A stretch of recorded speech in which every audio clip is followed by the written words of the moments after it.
What is up, people? How are we doing? Good to see you guys. Sorry I'm a few minutes late there. No tuxedo tonight. Sorry, AZ. Yeah, I'm dressed down tonight. Of course, I don't know if for those that didn't know and saw me all fancy last night. I was fancy because we had church last night. Because Jesus and stuff. Anyway, so tonight got several things planned. Of course, we'll be announcing the winner for the March Madness bracket thing, and also, hey, got Sugar Kitty in here as well. Sugar Kitty, how are you? How are you as well? AZ, hope you guys are well. Hope you're doing great. Also, what are we sipping on? If we are sipping on anything. So tonight we will be announcing the winners for March Madness. I believe I have all the entries. I'm gonna once there's a few more people in here, I will double check with everyone, make sure we got them all. Also, be discussing what we got coming up in the future. So lots of stuff planned. I got my my schedule written out here for the next coming months. But we can add stuff into that if you guys have ideas that you want to see thrown in there. So that will also be a thing we're discussing tonight. Is maybe reviews that I've missed that you guys would like to see, or other ideas for videos that maybe you aren't seeing a whole lot on WhiskeyTube, or maybe nobody's doing them. So whatever the case, really tonight is all about you guys, what you would like to see going forward. Also, I'm going to throw out some ideas to you guys of some things I've been thinking about doing. And yeah, we'll just kind of see how it goes. So I'm going to kind of start the night off chill, not drinking yet. Gonna try and pace myself a little better than last week. Anyway, so how is everybody doing? We'll just kind of chill for a few till we get a few more in here. Missed you guys last night. No problem. Yeah, that was a very impromptu live there, AZ. Got home about 10:30, kind of got settled, and I was just doing some stuff, making sure my Bland's video went up. Which, by the way, I hope you guys saw that. And also, I'd love to know what you guys thought about my opinion on the horsey bottle. But yeah, so I was just making sure the video was up good. Everything was cool for today. And then I was just kind of sitting here bored. And I thought, you know what? Let's go ahead and do a live. Why not? So, I kind of threw it up about 10:45 and then went live at 11. So not a whole lot of notice there. So sorry for those of you that missed last night. We had some fun, had some cool people join in for sure. Actually, here, let me do this. I'll go ahead and throw this up. And mods, if one of you could please pin this, I would appreciate that. That way, as people come in, they can join. And of course, you guys are always welcome.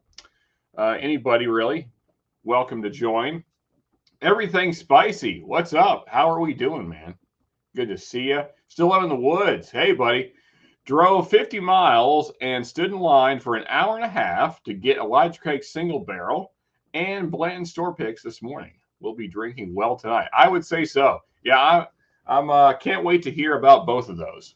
I'm curious about your Blantons, how that pick went, and then also your private select. Oh, mods can't pin. Okay. Well, I will do a thing then. Let's see here. Oh, hey, here we go. We got Stanley from the Mash Bill. What's up, buddy? How we doing? Still alive. Hey, well, that's good. We're glad to see you alive.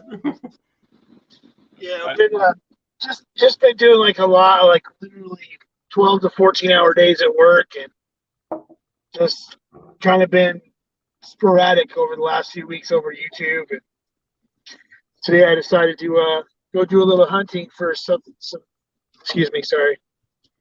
Dang it. For some specific stuff. So cool. Yeah, I got hooked on this Pinot Noir, finished freaking bull run. So okay.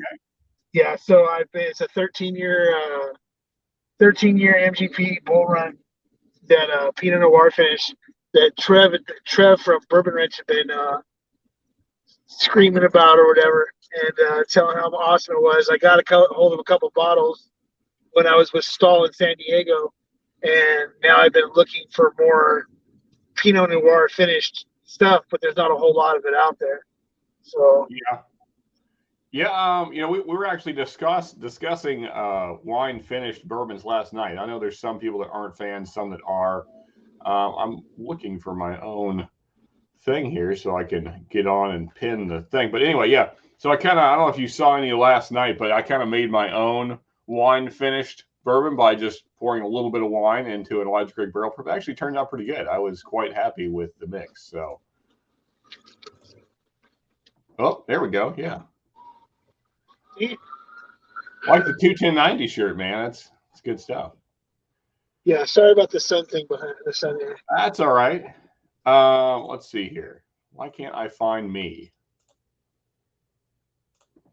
Yeah, you know what? I have some advice to people that like our MGP people.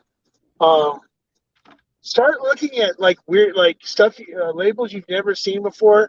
Like I found this rye called Ammunition. It's from a place called Ammunition Distillery in Northern California. Never seen. But then I looked a little bit farther into it, and it's 5-year MGP that they finished in Pinot Noir cask.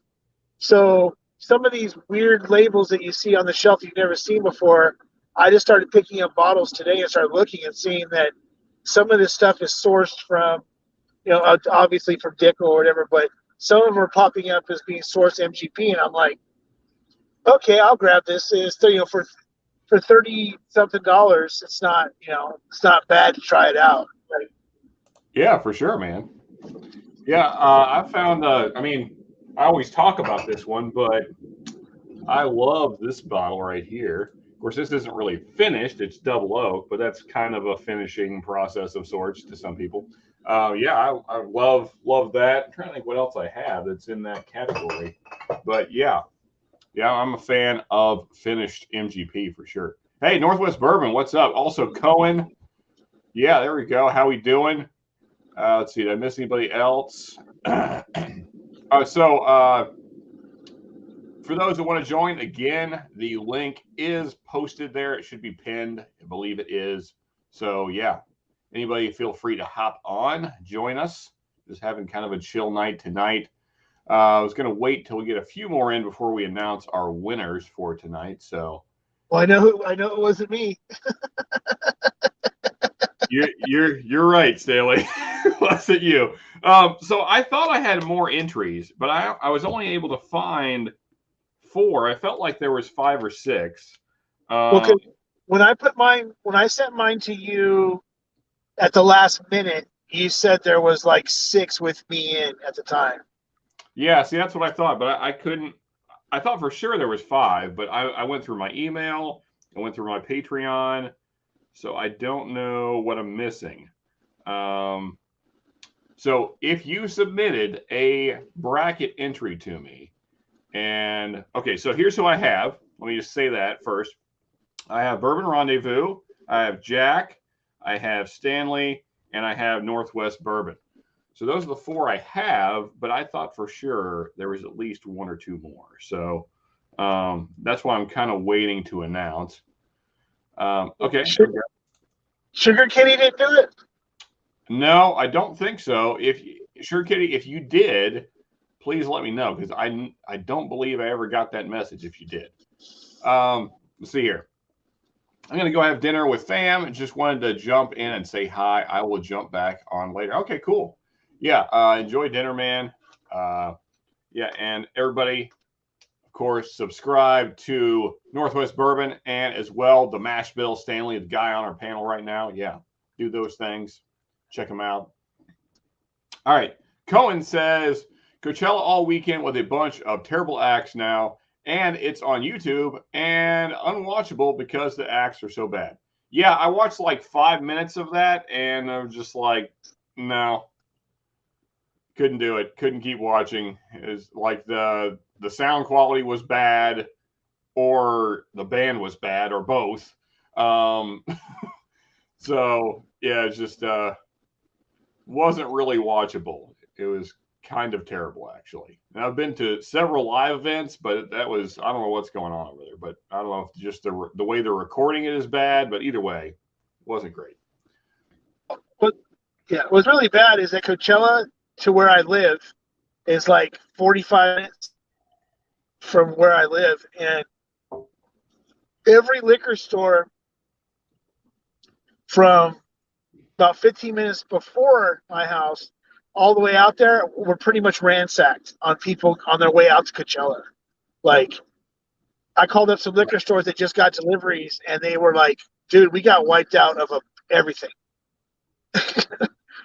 So awesome. Yeah, well, they had, you know, they're all happy they sold stuff out, but they was like, some of the stuff was like that I talked to them about was stuff that they ordered for, not say for me, but ordered because I asked about it, and they thought, well, if I'm asking about it, other people want it too, and they ordered, you know, they got like one case of it, but people were like, they were willing to pay whatever to buy any kind of alcohol, and they were like, okay, well, we'll try to order this again, and they told me, sorry, dude. I'm like, hey, you got to make your money, man. You got to make your money. So going back in chat a little bit, let's see here. AZ talking about Stanley in his car here says that hope it isn't a police chase. I think Stanley seems like a law-abiding citizen. Also, Spicy says, nice 21090 shirt. Yes, it is. Cohen says, a mission has Doc Swinson Blender's Cut MGP 5 to 7 year CS blend for $34.99. Okay, there you go. For those out that way. Let's see. Well, no, because Mission Delivers. That's kind of like directed at me. He likes to throw that. He knows that Mission Delivers, and I like Doc Swinson's. Well, he tells a lot of people that, but I mean, it's a kind of a Southern California little thing. Him and trying to think who the other. There's somebody else that's in your chat that's from Southern California. That shows up every once in a while. Does the same thing. Kind of like they're like the guys that know where the deals are at. Trying to think who our California people are. I mean, we have a few of them, but can't think off the top of my head. So RC from ICT says, great channel. Keep it up. Thank you. Appreciate that. AC says, Austin Festival is better than Coachella, I assume he means. Let's see here. Still in the woods. Oh, okay. They're talking about Woods pickups today. Yeah. Can't wait to hear about those Woods. Mr. Whiskey Shits. Cheers. Cheers to you as well, man. Good to see you. Also, guys, check out Livewire Whiskey. That's Adam and Mike over there. Check them out. Good guys.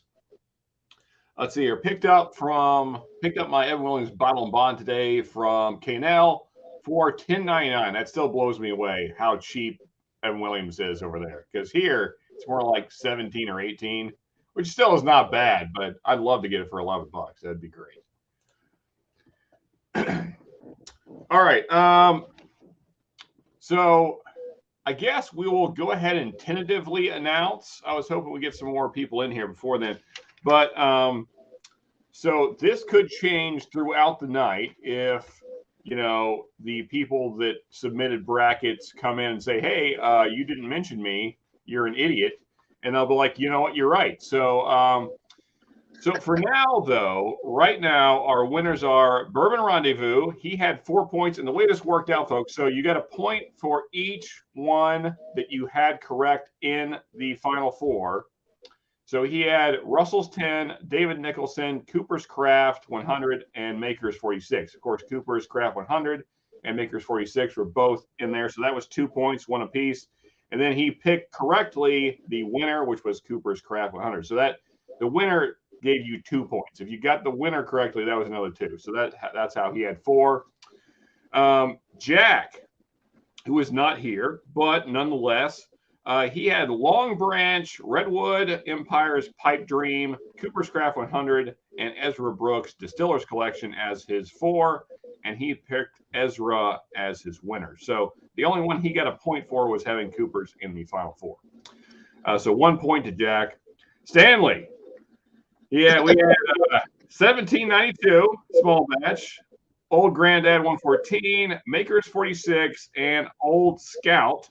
as your Final Four, and Old Scout as your winner. Unfortunately, you as well only got the 1 point for your Makers 46 pick. But hey, it's something. You got one right, so it's not a total loss.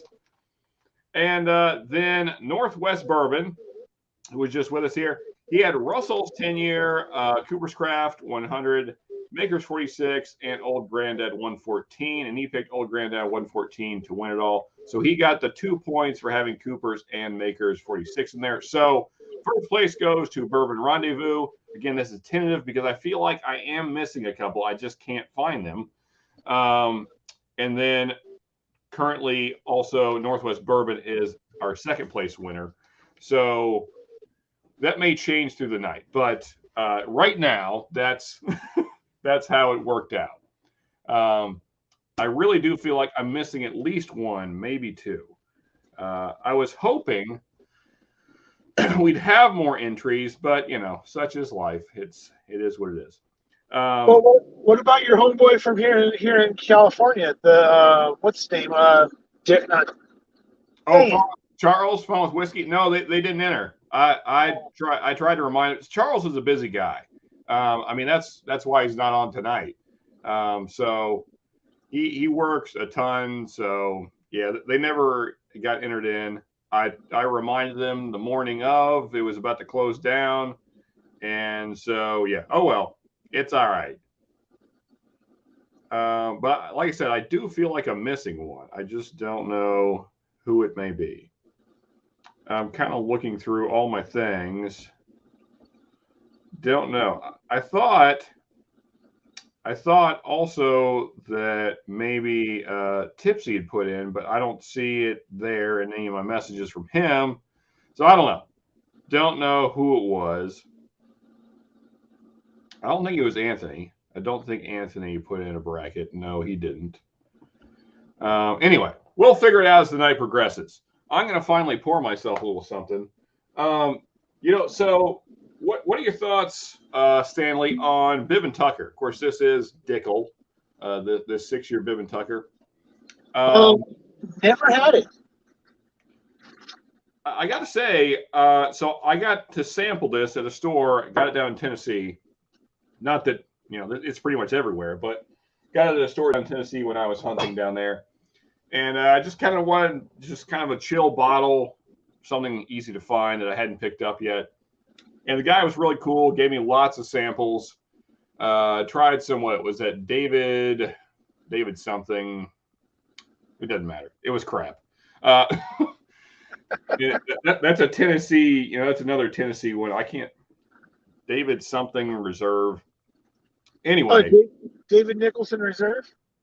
No, maybe it's not David. I'm probably screwing it.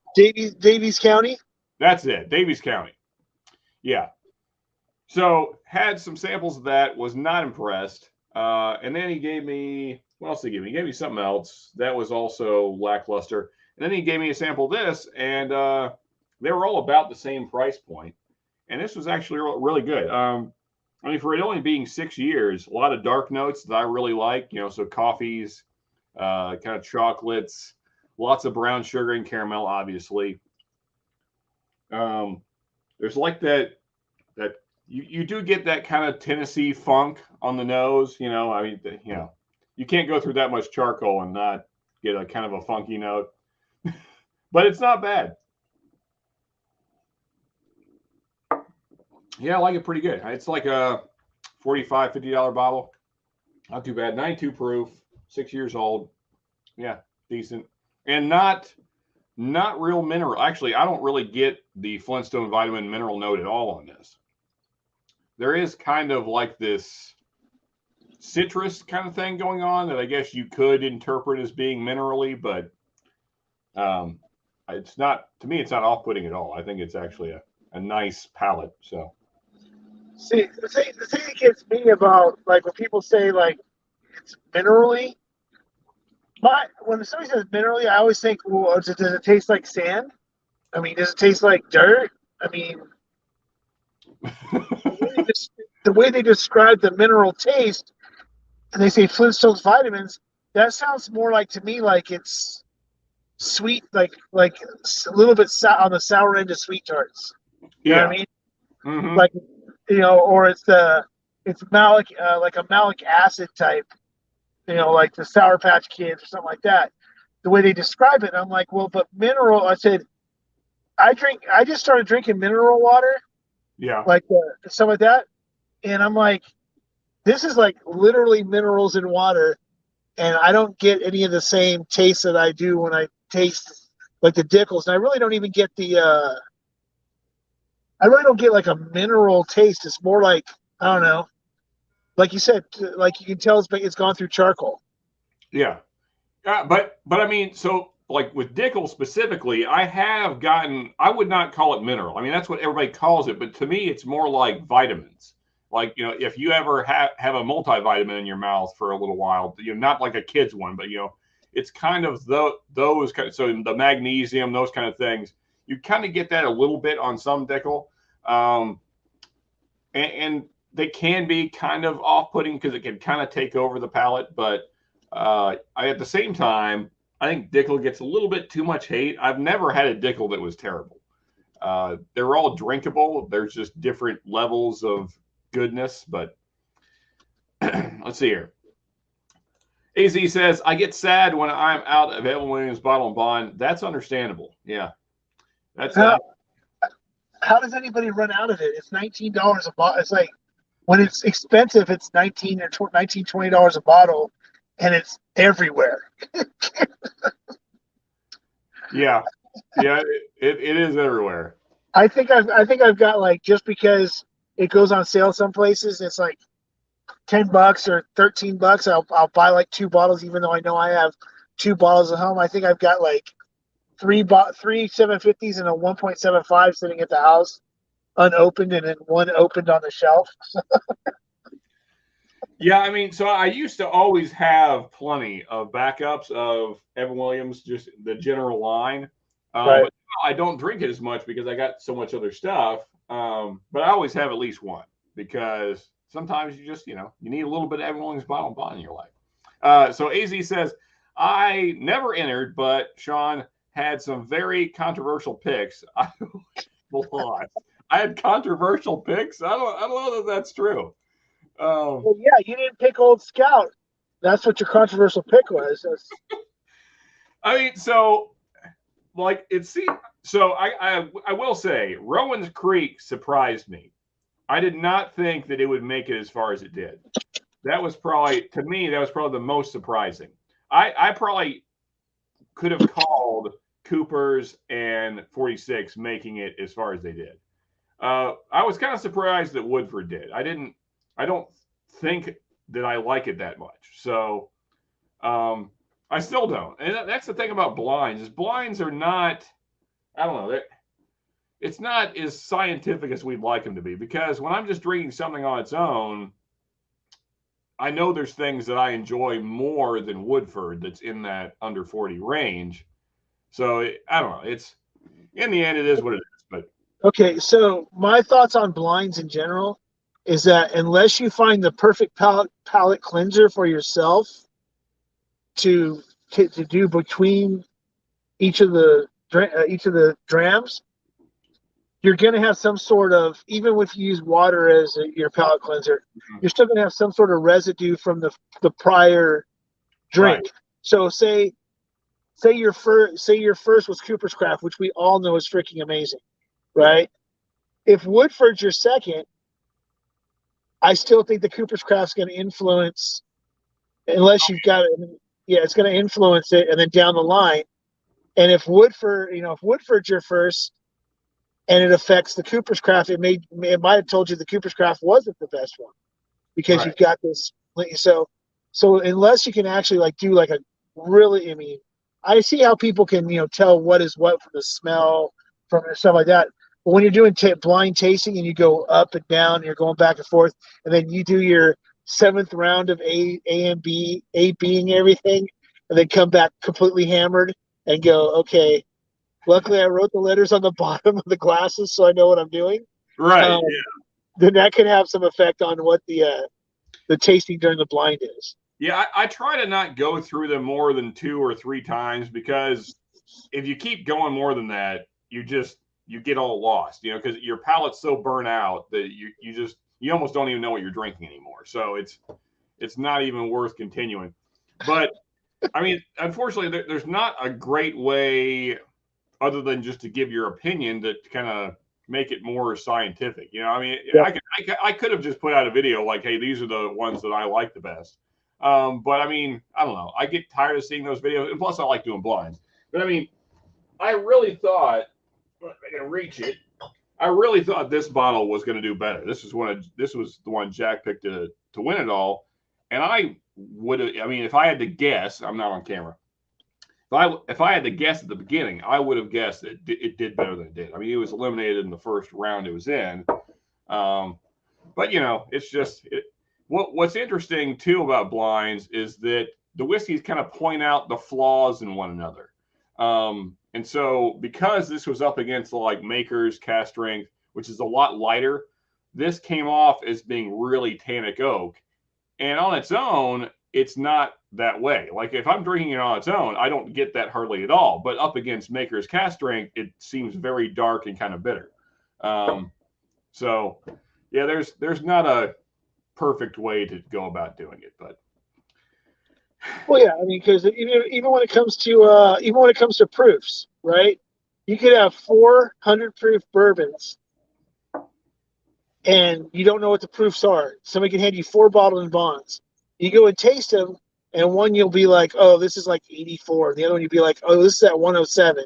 But they're all 100 proof, and it all just depends on, not say finishing, but who made it. Is it banana? Is it like completely bananas? Is it completely peanut? Is it a high rye 100 proof? Those things are going to affect what the proof taste too. So that's why I'm amazed at people that can nail the proofs like on multiple bottles over a large range because oh yeah, of all the, you know. yeah. I mean, and also to me, just distillery to distillery can throw me off. Like to me, Jim Beam products always drink hotter than the proof point they're at. But then I know other people that think that Larceny drinks hot as hell. I don't get that. Like when I drink it, I think it drinks about it, whatever the proof point is that it's at. But I know several people that say it drinks really hot. So, you know, I think a lot of that too is just personal interpretation of what your palate's picking up and what the distillery is doing. So, yeah, nailing down proof points is not something I'm good at all. Yeah. So when you were saying earlier about the double oaked, the double oak Sagamore, Yeah. from whatever, when you're saying, well, I consider this to be a finish, it is a finish because if you look at the definition of a finished product, it's something that's taken from one barrel and moved into another for whatever whatever aging time that is.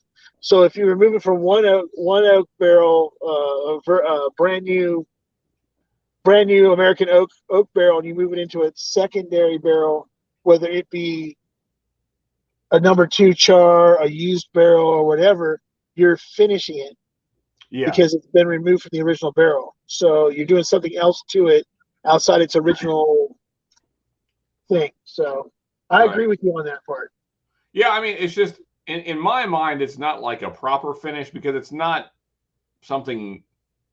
Well, I mean, it is a new barrel, but I mean, it's not something like a different liquor that's influencing it, whether it be wine or beer or rum or cognac or whatever. It's not a new flavor profile that's coming in to influence it. So I mean, it is still a finish technically, like you were saying, but it's like in my mind, I know it is like legally, but I don't think of it as being like a proper finish, I guess.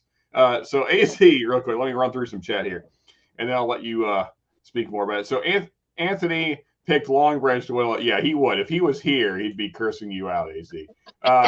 Nashville knows better than to buy Dickel. Oh, come on. It's not all bad. Hey, Diamatron, what's up, buddy? Good evening, folks. How we doing, man?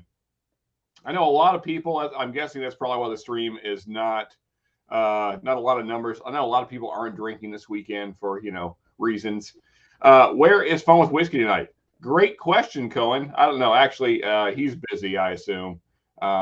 So yeah, they couldn't make it today.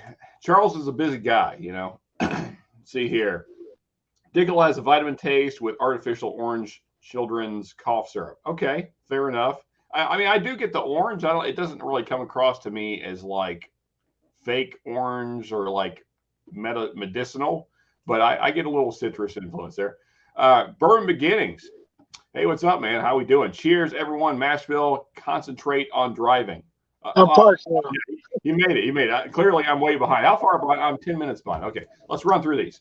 I have to drive far for it here. Okay, you must be talking about Evelyn's bottle of bond. Let's see. Okay, you guys talking amongst yourselves. Cool. Let's see. Old Scout 107 is awesome, but the regular one is not bad. Yeah, it's good. I liked it. Thought it was cool. Hey, DMC, how we doing? And also, if you want to hop on, I believe the link is pinned, so feel free. And also, everybody check out Prescription Bourbon. And before I forget, also Bourbon Beginnings. Check those guys out. They're doing good stuff. Let's see here. Oh, wait, no, I skipped Cohen here. K&L has an Old Scout cast strength single barrel 5-year pick for $37 right now. That is high rye MGP stuff. Okay, cool. SoCal Wine Spirits has an Ezra Brooks pick for Cohen. He's just this giving us a shopping list here. So there you go. All you SoCal folks here, just contact Cohen if you need any information on bottle prices. Okay, good. So you guys were chatting amongst yourselves, so I'm caught up. Good. Anyway, good. Yeah, I gotta say, I'm not hating this Bibb and Tucker, even though I know it's sourced from Dickel. It's not bad. It's not bad at all. So is it just the standard Bibb and Tucker? Mm-hmm. You went and bought a bottle because you couldn't find anything else, or?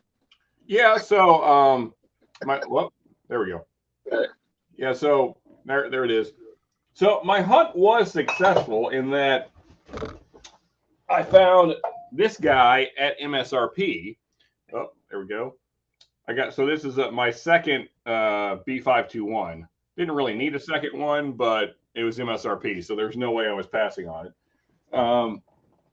So got that, and then I also, there was, I guess, like a Dickel theme that day. And then also, this was on sale at a store. I hadn't bought one yet, so got this as well. The 15. The barrel select. Okay. And and this is I imagine Dickel put this out to like compete with like Gentleman's Jack and like Long Branch, stuff like that. It's kind of higher end, low proof stuff. It's decent. I mean, it was like $35, so not bad. So just one last thing about the double oak thing was the reason I agreed that it was finished is because when you get Sagamore rye, just a standard Sagamore rye, right? Even cast strength, it has a certain taste to it. Right. When it gets double oaked, it adds that like little, even like when Woodford, it adds that like little, almost like marshmallow-ish flavor to the top of it. That doesn't happen just with one single barrel. It happens with that second barrel. Oh yeah. Pulling out something else that wasn't pulled out of the first barrel. So it's like, so you kind of are finishing because you don't get that marshmallow. That's the thing that kills me is that a lot of I don't like regular Woodford that much anymore. I mean, when I first started bourbon, it was like, ooh, Woodford, and freaking, I went and got them all. The malt, the freaking wheat, all the freaking Woodfords. And then now it's like, but the double oak, I still do like that one. Oh yeah. Yeah, I mean, this is my pick right here, and I freaking love this bottle. So, I mean, I still think that I think 1910 is a better product to me. Oh, yeah. But I do like that. I do like the double oak. Yeah, I mean, like I said, I'm really surprised that Woodford made it as far as it did in the Best Under 40. I would not have guessed that from the start. And I don't feel like that's really accurate. Because I'm almost certain I like that Ezra Brooks Distillers collection better. I'm pretty sure I like my Maker's cast strength better. So yeah, anyway, it is what it is. It was fun to go through it all. Okay, then I'm gonna send you a blind. I gotta mess with you now. Okay, sounds good, man. Blinds are fun. Well, I wanted to send you a blind anyway, but I need to send you some samples because I got your samples today. I Okay. tried. I was sitting there. I was like, "Who the hell?" I didn't. Oh, it's not that. Oh, there it is. So I'm sitting there. I'm like, I go to pick up the package from my place, and I'm like, who the hell is this guy? I'm not going to say your last name, but freaking. And I'm like, I don't know. I know like three people in Kentucky. And then I thought about it. I'm like, oh, okay. He's not. He doesn't live in Texas. He just wears a cowboy hat. So freaking, I realized who it was. I opened up, and the thing was, is I really didn't realize for sure what it was until I actually opened up the package and then saw a couple of the samples. I'm like, oh, okay, it's Whiskey Wars. I was trying to think what the hell your last name was. I'm like, is it? Oh, that's right. He wears a cowboy hat. He doesn't live in Texas. Okay. This is true. Yeah. Well, so I've been around, so me and Cohen, we got into it a little bit last week, which I'm over it, just for reference. And it was mainly because I had too much to drink that night, if we're being honest. And we're going to try and avoid that tonight. So that's why we're going slow. Sean got a little bit agitated because he had too much whiskey in him last week. Anyway, but so, the whole reason I wear the cowboy hat is because I've been around horses my whole life. So I grew up in Ocala, Florida. And a lot of people don't know this, but that's like they were actually fighting with Lexington to become the horse capital of the world. Because there's actually more horses per capita in Ocala, Florida than there are in Lexington. There's tons and tons of horses. So I worked on horse farms, whether it be landscaping or doing other things for most of my childhood growing up. So did all kinds of stuff with horses. I mean, I've saddled many horses, cleaned out horse stalls. I've helped guys shoe horses. So I've been around horses for most of my life, and then moved here to Kentucky, and that's another horse state. So, yeah, so I like horses. I don't know as much about them as I would like to, but rode horses many, many times. And yeah, so that's what the cowboy hat's about. I've been around real cowboys for a lot of my life. So, Well, the other thing I got a kick out of was when I went back and rewatched the brackets, and I realized that you're wearing the exact same shirts in different colors. Like it's the same design, everything yeah. else, It's just that like one's burgundy and gold, one's like blue and white and blue. And I'm like sitting there going, is that the same shirt? And I go back and look, I'm like, yeah, it's literally the same shirt, just different color combinations. Yeah, it's the same maker. Yeah, I really like that design or whatever you want to call it. Yeah, so I got one in black and white, and I got the burgundy and gold. Yeah, yeah. And I want to get more. That's another thing. I want to get more variety of shirts and hats. There's more hats coming. Anyway, let me run through some chat again. Larceny Barrel Proof. Dang you, Sean. Yeah, man, I was happy to find it for $59.99. So happy. And the thing is, it was hidden, so a lot of stores, it's either up on the wall behind them. Oh yeah, like Stanley there he's got an itch. He's just got an itch that won't go away. So a lot of stores, they hide them behind, they're up on the shelves behind them. Well, so this is my kind of my honey hole down in Tennessee that I go to pretty often. And they're almost always at retail. But you have to ask. If you don't ask them, you won't even see them because they're like down under the counter, kind of hidden. And so they only sell them to people that they know are really after the stuff. And I've been there enough times out, they recognize me. And so I asked the girl, I said, hey, and also fellas or women, whatever, vice versa, however it works, feel free to flirt with the people behind the counter because it's helpful. So Okay. yeah, so I was kind of flirting with the girl, and I was like, "Hey, so have you guys gotten any interesting whiskeys in?" And she's like, and she named off a bunch of stuff they had, and I was like, no." And then I could just see like, I could see like this. Well, like get on the camera. I could see like that much of the bottle. And I said, is that a larceny back there? And she said, what? I said, that looks like a larceny bottle in the back. And it was like, it had gotten shuffled. It was like behind some Maker's Mark picks they did. And she's like, and of course, bless her heart.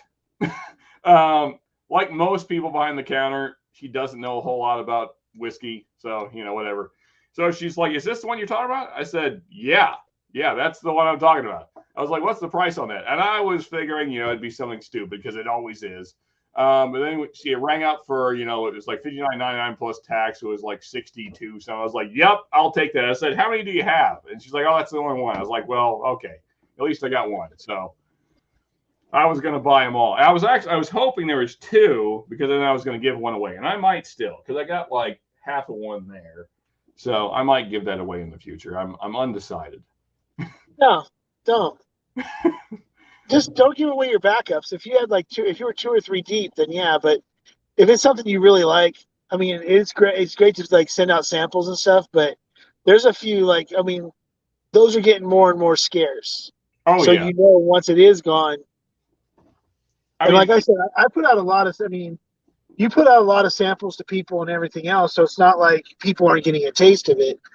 Save a little bit some for yourself every once in a while, there, Sean. Yeah. I was not expecting these big ass giant sample bottles you sent.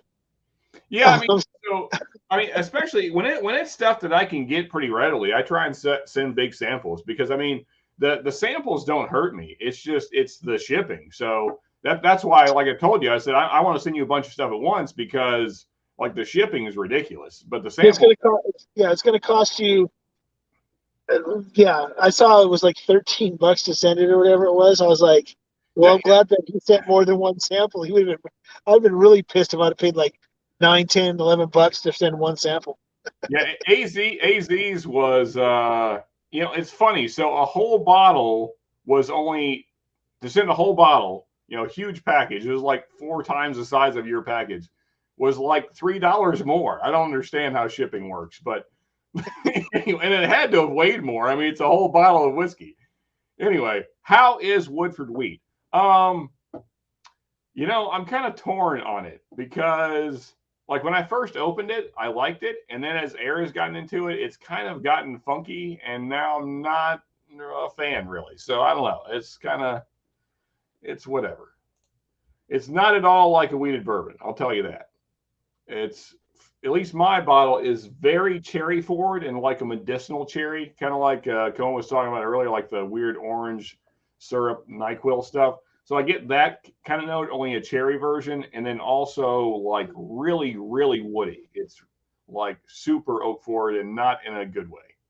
A lot of Woodfords are like that. The malt is really, really oak forward. Freaking a lot. I mean, I think the only one that's really bad is the one that's not really oak. The least oak forward one is the double oak, but I think it's only because the second barrel mellows the oakiness of the first barrel. It seems which doesn't make any sense, but it does do that. Yeah. So this pick the reason I really enjoy it is because for me, sometimes the double oak can get a little bit too sweet. It can be a little bit too much. And I don't mind a sweet bourbon, but sometimes the double oaks can get a little bit too sweet. And so this one is more like coffee, definitely like a toffee note, like a peanut brittle kind of in there, like dark chocolate, like true dark chocolate. Like it's not. I like it because it's not really sweet. It's a lot of the dark notes, kind of sweet tobacco stuff like that. So really happy that's from that store down in Tennessee. Same one I got the larceny from. Let me run through this chat here. I'm behind. Let's see here. I'm 11 minutes behind now. Okay. So Cohen again, just listing off so guys, anybody in SoCal, pay attention to all. I'm not going to read them all, Cohen, because but guys in SoCal, just there you go. Just look them up. Different char and toast level, plus you get a second fresh barrel of. Yes. Okay. So talking about finishing and the double barreling and toasting all that stuff. Yes. Good stuff. I love me some double barrel, toasted barrels, all that category. I love all those kind of bottles. Whiskey Wars got a haircut. I did. Yeah, haircut. And, of course, the full beard's gone, just rocking the goat now. What kind of hats are people from Kentucky supposed to wear?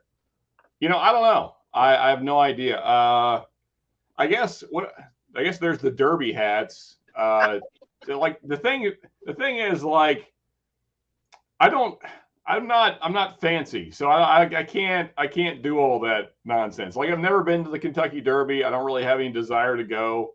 To me, it's just like high class people blowing money on horse racing. It's not really my thing. But anyway, Sean does look like her shaved the sidewalls. I assume that meant he. Yes, I did. I did shave the sidewalls. I'm telling Whiskey War's wife, and being Puerto Rican, he will get cut. What? I don't know what did you miss? Now, how'd you get stabbed? Oh, because of my Puerto Rican wife, which is a real possibility. She'll do it. I mean, she has before. She actually, I shouldn't say this on the live stream, but her ex-husband, who's now dead because he was a jerk and he was an alcoholic and he was abusive, and so karma, so liver cancer got him. But anyway, she actually stabbed him for cheating on her. So that's a real thing that happened. That was back in the day, though. She's better now. cut or stabbed. I don't know what you're telling on me for, Cohen, but either way, yeah, she'll do it. Miss Wars would approve if he got a good deal on the bottle. Oh, I got you. No, she knows. She was there. That's what he's telling me for. No, she was there. She was actually in the car when I walked out with it. She wasn't as excited as I was, but that's okay. Hey, Katie Turk, how we doing? How are the Turks doing? Are you guys still vacationing, or are you back? And how was it? Hope everything went good. Hope you had a great time. Hey, yeah, but he lies to her about what he pays anyway. Yeah, that's why I said I got it at MSRP. No, it actually was. No, I don't lie because it's whatever. She's going to be upset either way. I'm buying more whiskey that I don't really need. So either way, she's just kind of mildly irritated every time I come home with another bottle. Woodford is too low ABV to justify buying it at what it sells for. I mean, I don't know what it's selling for out your way, but around here it's like $30. So, I mean, not really a high price bottle here, unless you mean one of the other ones. Some of the others are higher. I mean, like the double oak, I've seen that as high as 60, which I think is a little much, but I only buy Woodford or Casey small batch when it's on sale. Okay. Yeah. So I got a backup Woodford only because it was the gift set. Otherwise, I would not be buying another one. But I had to have that glass because they put out some really nice glasses this year.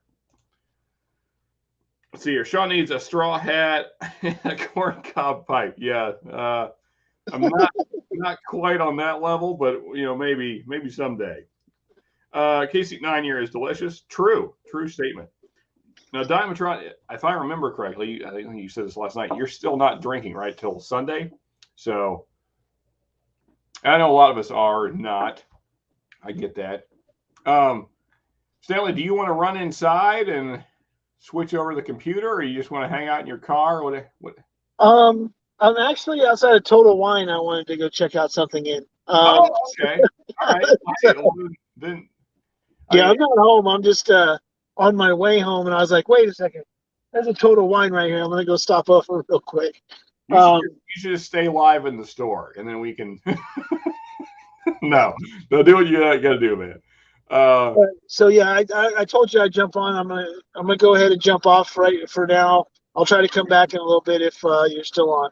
Yeah, it should be on until about 1 my time, so 2.5 hours, something like that. Oh, you're just gonna stay on? Yeah. Oh yeah. Why not? I thought eventually you were gonna jump over to HBR because I know that you jump in his chat. You were every once in a while. So. Actually, I don't know if I've ever been on Hot Buttery Rolls. Oh, really? I don't think so because we usually run at the same times. Okay, so then.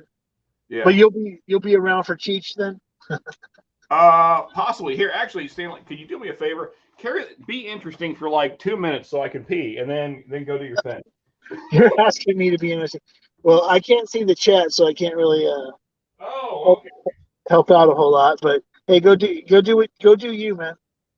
Um, let's see.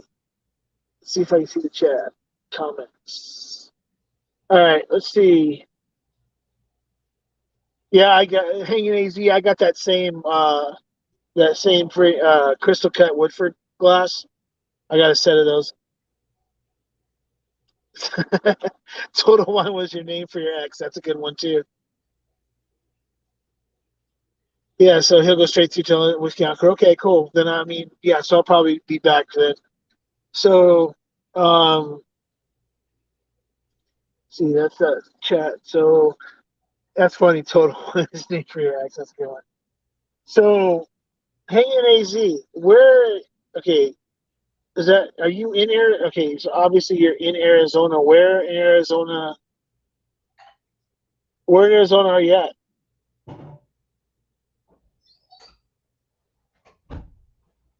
Oh, okay. So Cheech is doing that rye blind.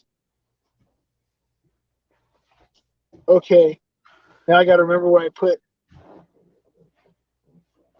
Bird Beginnings. Now I got to remember where I put that blind at. I know it's in the same. It's with everything else that you gave me, but I've got stuff piled up in the office from stuff that's come through. So, oh, there he is. I'm here. What's up, man? Thank you for carrying us there for a minute. Yeah, man. So, yeah, let us know what you find. Or do you know what you're after? No, I don't know exactly what I'm after. I know that they had that on the when I went on the website and was looking to see what was new. It said that they had a Rebel cast strength, so Oh, I was going to see if they still had it. like Um, the the distillers collection, like that bottle, or the it 10? looks like that, but it's okay. So Ezra Brooks and Rebel have this distillers collection with Right. that same label. Instead of what it says distillers collection, it actually says cast strength because distillers collection is one. I think it's 105 and 107 are the two proofs for Yeah. those two bottles, Yeah. and the cast strengths I believe are like 121 and 120 or something like that. Oh, okay. Wow. So yeah, so I've been looking for the Ezra Brooks cast strength, but I haven't seen it in California yet. But this popped up on a notification the other day, but they didn't have it here at this store. But today, when I checked the website, it said that there was some at the store, so I'm gonna go see if they got it. Okay. Cool, man. Um, Let us know yeah. how it goes. Yeah. And if I don't get back on, just want to say, live wire whiskey tomorrow night. I am doing a blonde. Where it's the toilet bowl. Uh, so since me and Mike have both lost on the Sunday blinds. It's me against Mike Stahl. Oh, Um, okay. Cool, man. Yeah. the whiskey fancies sent us both blinds, and so we'll be competing tomorrow night against each other on live wire. Good stuff. Good stuff. All right, so I'll talk to everybody later. I'll try to jump back in a little bit. Okay. Cool, man. Well, All right, thanks for talk to stopping you by. And later. again, everybody, check out the mash bill. All right, And talk if to everybody later. all right, later, buddy. And if somebody could post his link, if we got a mod that could do that, that would be great. Please post Stanley's link so people can check him out for those that are not yet. Okay, so Dimetron says, still taking a break till May. If Stanley already read this chat, I apologize, folks. We're going to go through it twice, maybe. AZ says, I am drinking out of my Woodford Crystal Cut Freebie glass as we speak. Yeah, man, that is a beautiful glass. Had to pick up that gift set. And then Domtron says, then it's my birthday month. Yeah, there you go. So good reason to drink. Total Wine, that was my nickname for my ex. Like it. Like it. You'll go straight through until Whiskey Encore. Yeah, probably. We'll see how it goes. We'll see how it goes. Yeah, may do that, then just hop over with Cheech, see how it goes there. Mashville Cheech is supposed to do the rye blind. Oh, that's right. Yeah, he was reading that. So I guess I'm about where he was now in chat. Blind, I gave you and him. Okay, cool. So something to look forward to tonight on Whiskey Encore. I'm in Phoenix. Yes, he is. What are you after, Wags? Yes. Rebel is scarce in AZ. Okay, interesting. Do you ever go to Fox Cigars area? Okay, let's see here. Yeah, need to recruit my buddy Uber to bar. Later stand, yes. Okay, thank you, Sure Kitty, for posting the link. All right, now what should we drink, folks? I think I'm going to try. Well, suggestions first. If you have any suggestions in chat, we'll do that. But at some point tonight, so last night, I got this bottle of cheap wine, Yellowtail, and this is finished in whiskey barrels. So I thought, hey, perfect, because the whole use for this bottle was adding a little bit to whiskeys to see if we could make something like a wine finished whiskey. So, you know, getting the right amounts to just have a little bit of wine influence to kind of get that same experience. And I was really happy. I did, here, last night we did a little bit of the A122 here. Ledge Craig, barrel proof, not focusing camera. Good job. Anyway, that's the A122. Did a little bit of that with the wine, and that turned out really good. I was really happy with that mix. So tonight, I'm thinking about trying same deal with this Ezra Brooks here, see how that blend goes. Yeah, so we'll do that at some point tonight. Okay. AZ says, have a rye. Knock yourself out, Sean. It is on me. Okay, perfect. All right, so let's see here. I'm not going to go barrel proof yet. What have I not had in a while? I know. This guy right here. So this has been a popular pick. Uh-oh, camera. Come on now. You can do it. Here, let me give you something to focus on. Bring it back to my face. No, you're not going to do it. You're quitting on us. You're a quitter, camera. Anyway, so as you guys see there, this is the New Riff 6-year malted rye. And I do really enjoy this bottle. So we're going to pour a little bit of that. Let me give the glass a rinse here because I don't want any crossover. So what is everyone else drinking that is drinking? I don't know. Let's see. Spilling water. I know some of you told me, but I don't remember because my memory is terrible. So, what are we drinking? What is everybody sipping on tonight? Mash Bill will buy something at Total Swine and come on and show us what he bought. Oh, I'm sure. I'm sure he will. Also, Cohen says he's drinking alkaline water. Perfect. Perfect. Yeah. Stay hydrated, folks. Camera, come on now. Here, I'm going to stop the camera for just a second and see if it can figure out how to be a camera again. AZ says he approves of that rye. Okay, good. Yeah, it's a good one. I do like it. Nope, no improvement. Camera just decided it's going to suck. Slowly. Hey, there we go. Okay, it looks clear on my end. Hopefully it does over on the YouTubes. Yeah. Anyway, all right. Then AC says, I need to get a bottle, a Rittenhouse bib. I love me some. Yeah.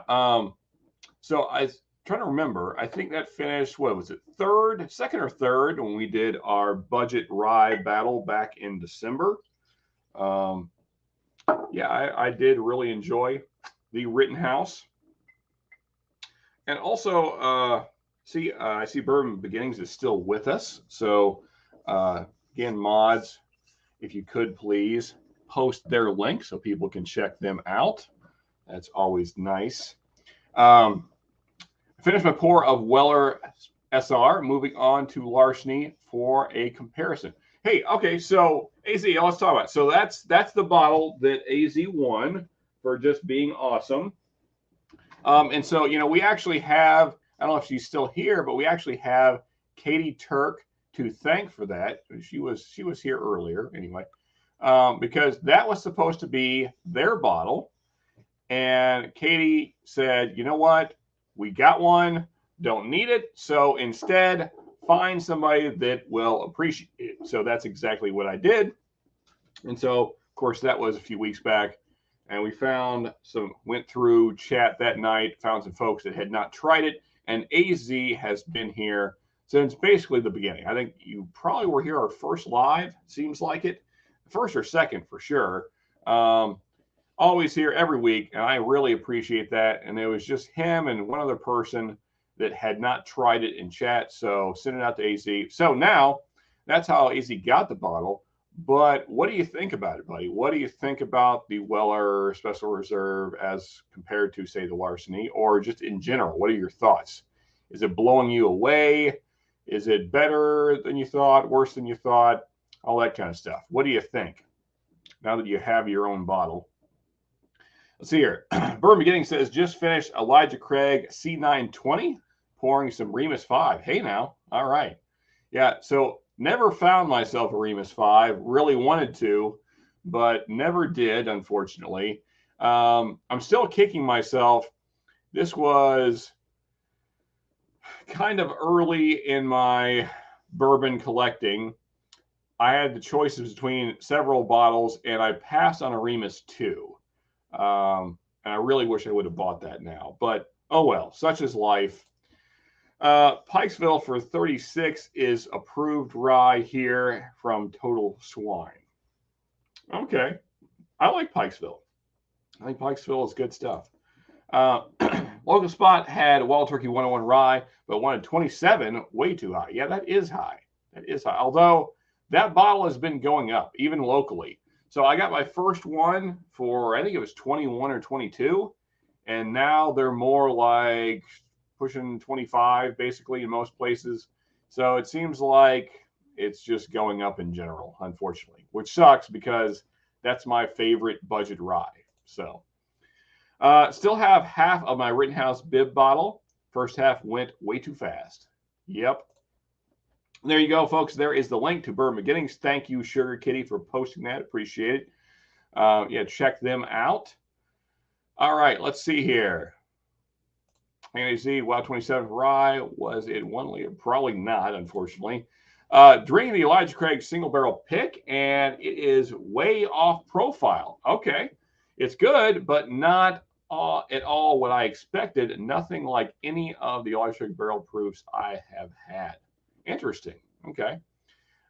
So is it, because in my mind, now everybody's different, but in my mind, Elijah Craig barrel proof usually goes after a pretty dark profile. Of course, they vary, like all those batch products do. But in general, to me, Elijah Craig usually comes off a lot darker in profile than, say, like a Stag Junior or even the Larceny. Although Larceny is fairly dark for a weeder. So I'm curious, when you say off profile, was curious what all you're picking up there. The neck pour was rough and very oak. You're talking about Weller Special Reserve, I assume. The neck pour was rough, very oak bitter. However, the second pour opened up. I am enjoying it. Okay, cool, man. Glad to hear that. Yeah, it's. So I hope that your bottle doesn't get this way, but this guy here, at the level it's at right now, it's it's about half air, and it's starting to get a little bit too sour oak forward. And so it's been at about that level for, I don't know, 6 months probably. Don't drink it very much at all. Yeah. Anyway. Swiller Unspecial Reserve is not worth even 20 to me when there are better things at a cheaper price. I kind of agree. Yeah, I mean, so if you could find it at MSRP, it's $25-30 around here. And I would take Maker's 46 over it any day of the week. And you don't have to search for Maker's 46. It's always there. So I really don't have any desire to buy another Weller Special Reserve except for giveaways, just so you guys can try them. That way you don't have to waste your time hunting for them. I had the same experience with Elijah Craig Private Barrel. I have not nearly as good as the ECVPs. I'm getting some kind of weird ear thing.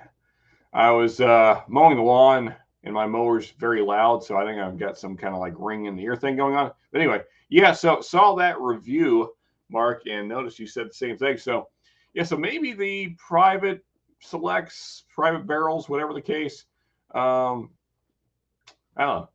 I guess apparently not the same standards being followed clearly as the standard ECBPs. Wild Turkey Rye here for 22. Hey, yeah, that's a buy all day long. Now, is that the 101 or just the standard rye? I like the standard rye okay, but it's, I think it's 81 proof. So not quite the same experience, but a decent pickup, I guess. I had a chance to get Remus 5 several times, but was upset about the $20 price increase between 4 and 5. So never picked it up. I still have a 4. Yeah, that was it is getting more popular. So, I guess they feel like they can do that, but it would have been nice if it stayed at the lower price point for sure. I get Wild Turkey 101 at Wally World for 18 all day long, but they never have the rye. Okay. Wild Turkey 101 rye here is 26. Okay, so I get, it looks like just kind of across the board. That's kind of what it's at, 25, 26, 27. Yeah. So you're still in the woods. Yeah, I paid 90 for Remus 5. Don't think I will pick up another, but had to see what the hype was all about. Yeah, I would have liked to got one, but oh well. It is what it is.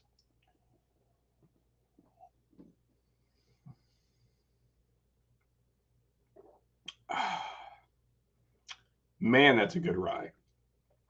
I like that very much. Yeah, so if you guys have not tried this one, and I know it's kind of hard to find, it's allocated, whatever, but definitely a buy at $60. I really, really like this rye. In fact, a few months back when me and Charles did the blind rye fight, I believe this came in second only to Seagrass. It actually beat the Jack Daniel's single barrel proof, special select, whatever the thing was 2 years ago. To be fair, though, that Jack had been open a while, and it was a sample from Charles that had been open a while, and the sample was open for a while, and it was kind of low. So I don't know if that was necessarily fair to the Jack, but still, it did beat it for what it's worth. So a great pickup if you see that 6-year malted rye. So you read that already.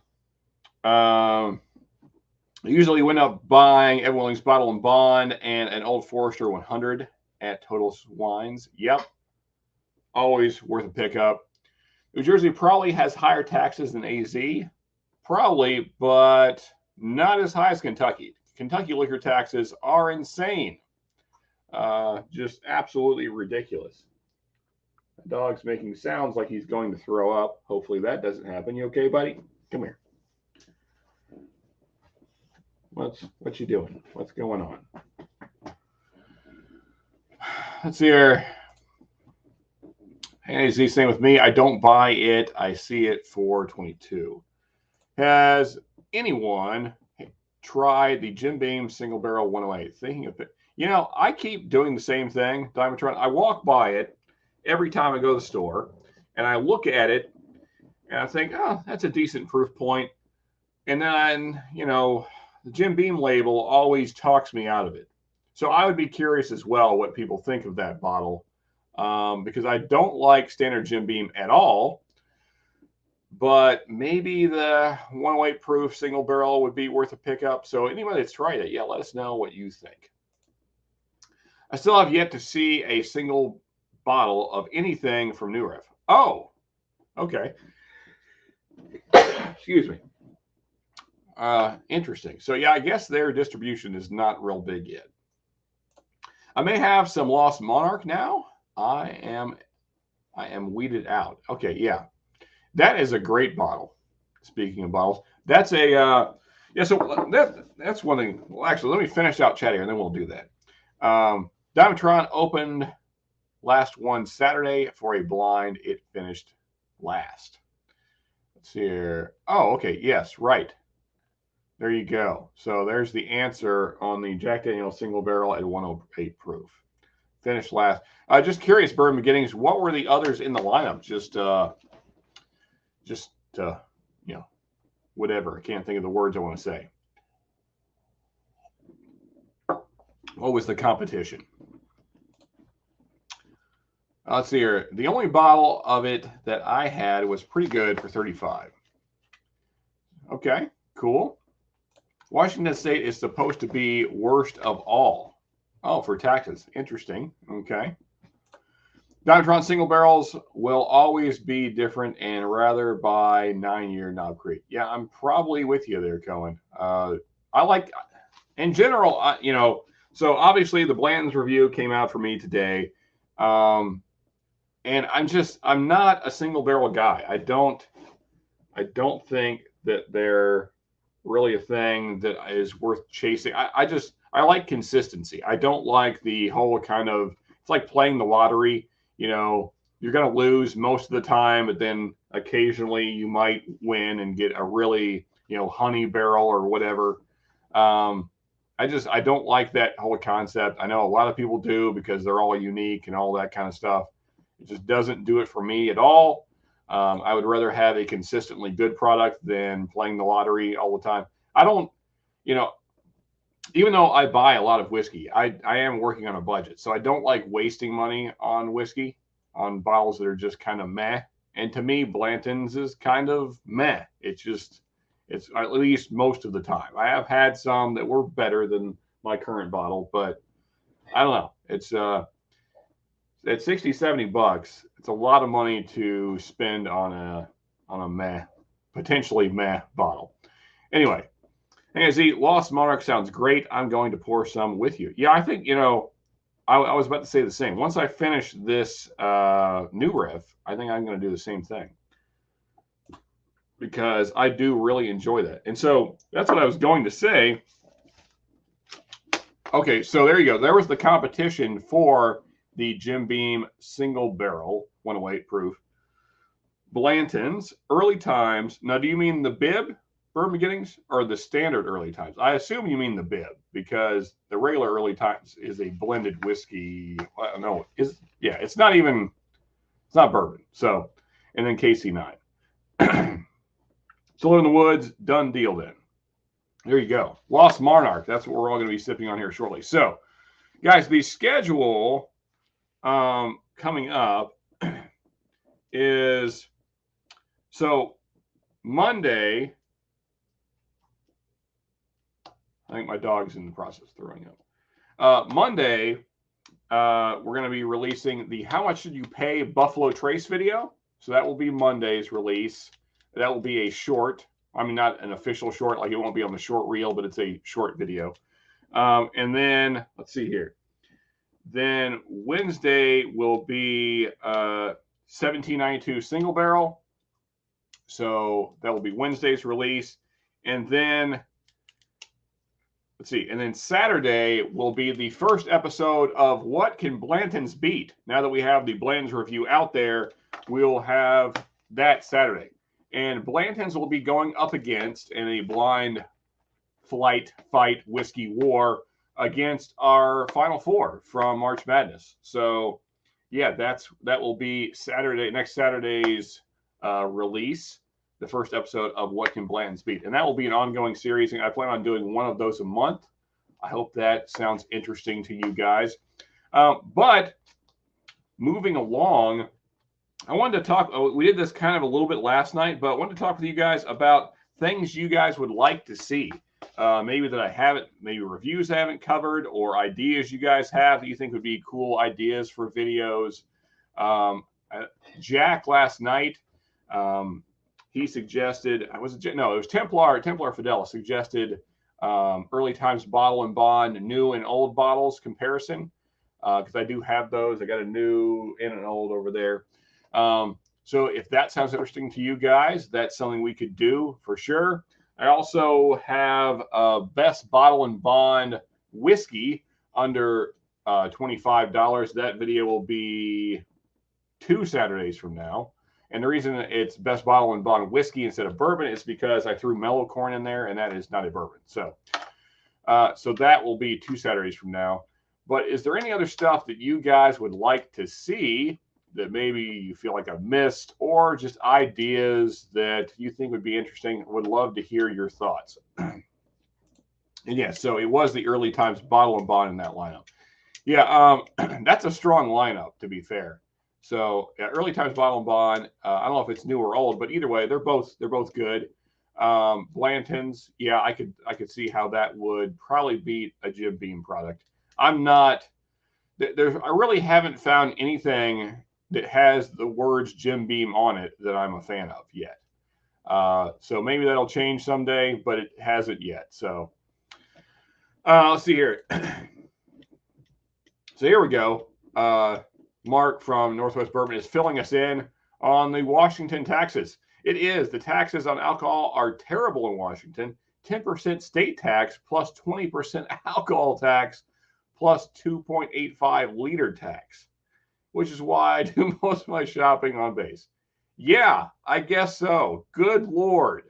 That is insane. Okay, so I can no longer complain about the taxes here in Kentucky, although they are high, but I don't think they're that high. That's nuts. I see Lost Monarch for $30, but never buy it because of ABV. And for $30, there are a lot of choices here. True, but I think Lost Monarch is a pretty unique experience. We'll get into that more once I finish this, but I do really like that bottle. So,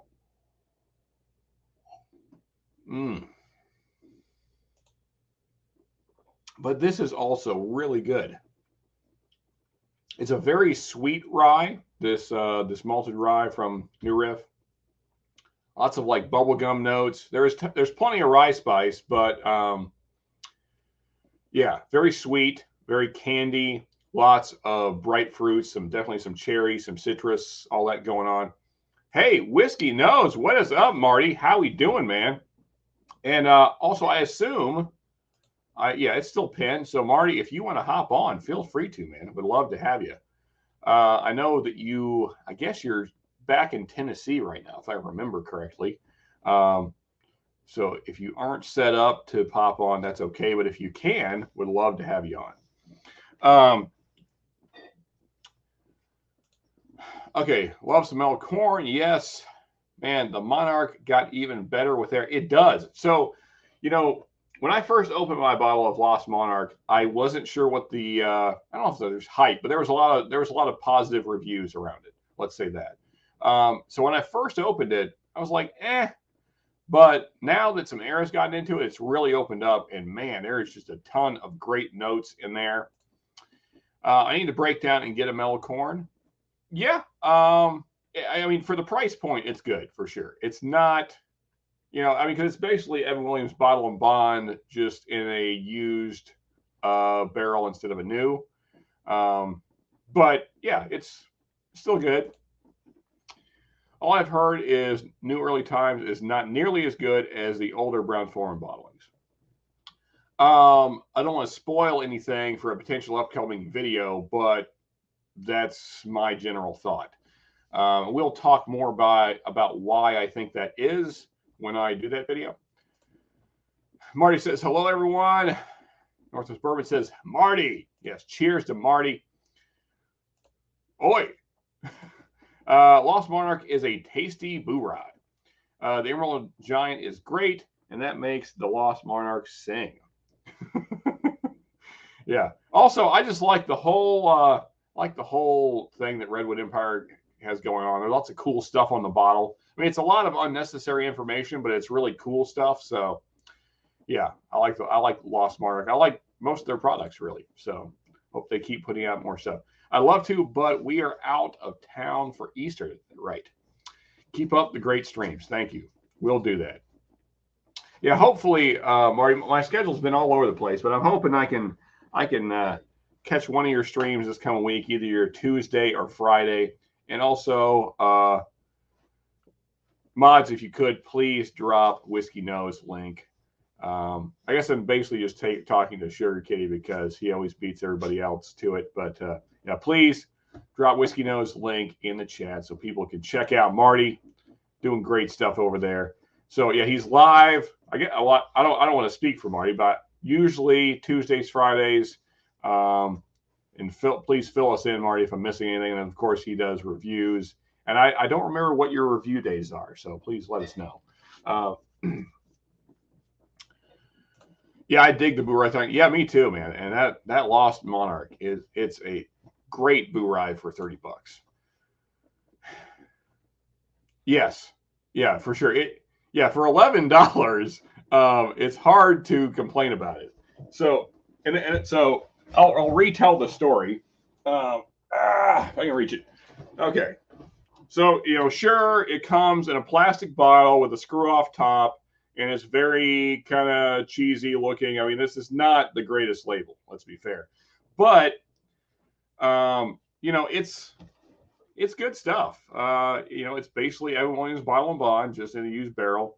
So if you want to save a few bucks, it still is got tons of oak influence in there. I mean, you're still getting lots of the barrel presence in this bottle, even though it's a used barrel. So yeah, but funny story about this bottle specifically that I'm holding. So I grabbed the 1.75 because why not? Even the 1.75 I think was like $21. So I go up to the cash register. It didn't ring up because there was no thing on it. As you can see, there's no barcode. So the girl didn't know what the price was. I couldn't remember. And so I said, well, I got it just from that aisle right down behind me here. So she went down there, and apparently she looked at the price tag for the 750, not the 1.75. So I got this bottle for $11. I was very happy about that. So yeah, that was a heck of a deal. So very happy about saving money on an already cheap bottle. I need to drive to Utah and get a Boo-Rai from the source. Greatest label ever. Yeah, so at my little honey hole in Tennessee, I passed on getting a High West Boo-Rai. And then I was like, because it was all dusty up on the top shelf, and I was like, it'll probably be there the next time I come back because it looked like it had been sitting a while. And there was 2 bottles. This was months ago. There was 2 bottles that I had to have then, which one of them was the store pick, and there was only one left, so I had to get that because there was 2 Boo-Rai sitting up there. And then I also got, I think it was one of the Elijah Craig barrel proofs at the time. So I went back like 2 months later, and they were gone. So another one that I'm kind of kicking myself for because I would have loved to have that bottle. And it was at MSRP, which I never see the Boo-Rais at MSRP. They're always jacked up here, pissing me off. Yeah, the mouthfeel on Monarch is pleasant. I agree with that. It's a great little $30 bottle. I think there are now about 53 little sequoia trees in California named sugar. Oh, really? That's cool if that's true. So yeah, good stuff, man. That is such a cool place to be. So my mother is actually an LA girl. She moved from LA to California to Kentucky with her family years and years ago, but she actually grew up in LA. So they have all kinds of amazing pictures. I've never been, but I mean, my mom has just albums and albums of pictures of the Redwood Forest. So a really, really cool place from everything I've seen. Hopefully someday I will go out there. I need to, just if nothing else, to visit all you guys that are out that way. There you go. There's the link to Whiskey Nose. Please check him out. Not sure what Mark's clapping about, but yes, keep up the positivity. I like it. The Sugarcane National Park and Rest Area. Yes, that needs to be its official name. Right. Now I get the connection. Yeah, that makes sense. Okay, so I'm only responsible for 4 trees. Only 4 trees so far to my name, but that's okay. We're working on it. You can't beat a jackalope, my theory. all bottles with wild animals or cowboys automatically taste 20. Yes. $20 better, I'm guessing. It's probably how that sentence ends. No reason to buy Mellocorn here when there is so much cheap bourbon that is better, like Evan Williams Bottle Bond. Yeah, so I mean, if you can get Evan Williams Bottle and Bond for $11, yeah, I wouldn't. I would not buy Mellocorn either. Anthony told me it was Utah only. Oh, the Boo Rye? Well, so it might be now. As I said, that the Boo Rye, it was sitting on a shelf, top shelf in Tennessee, and it was dusty. It was probably a 2-year-old release that was sitting there. And I thought, because it was so dusty, it was going to continue to sit. And then I came back like 2-3 months later and they were gone. So, yeah. Well, you can't beat $11. Yeah, for sure. Yeah, if I could keep getting Mellocorns for $11, not that I need like large amounts of cheap whiskey, but it's good to keep on hand, I guess, for bunker purposes. Hey, IZ, it hasn't always been that way, which is probably why one he saw was dusty. True. Yeah, and also, like, Tennessee it's a weird place to hunt because things that sell out in Kentucky in like 5 minutes will sit in Tennessee. So that's why I always go down there and hunt, because like there's stuff that I would love to get here that I just can't get. And I'm only like an hour across the line. So, well, an hour across from the city that I shop in. I'm not going to say where because I don't want you to find my honey hole, anybody that's hunting in Tennessee. I just like jackalopes. Who doesn't? General Sherman is a really famous redwood tree. That it is. My mother has pictures of that tree. Also, she has pictures of Lost Monarch. Funny trying different whiskey. Need a few shitters to find the hitters. Yes, that is true. Yeah. Kind of like we were talking about earlier doing the blind flights, is that they kind of point out each other's flaws. And so it works the other way as well. So you can't really appreciate how great a bottle is until you have something that sucks.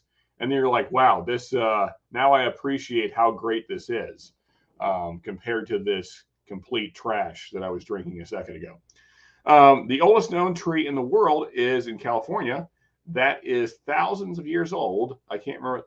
Now, Cohen, if I remember correctly, that's not a redwood though, right? It's another variety of tree, or am I incorrect in that?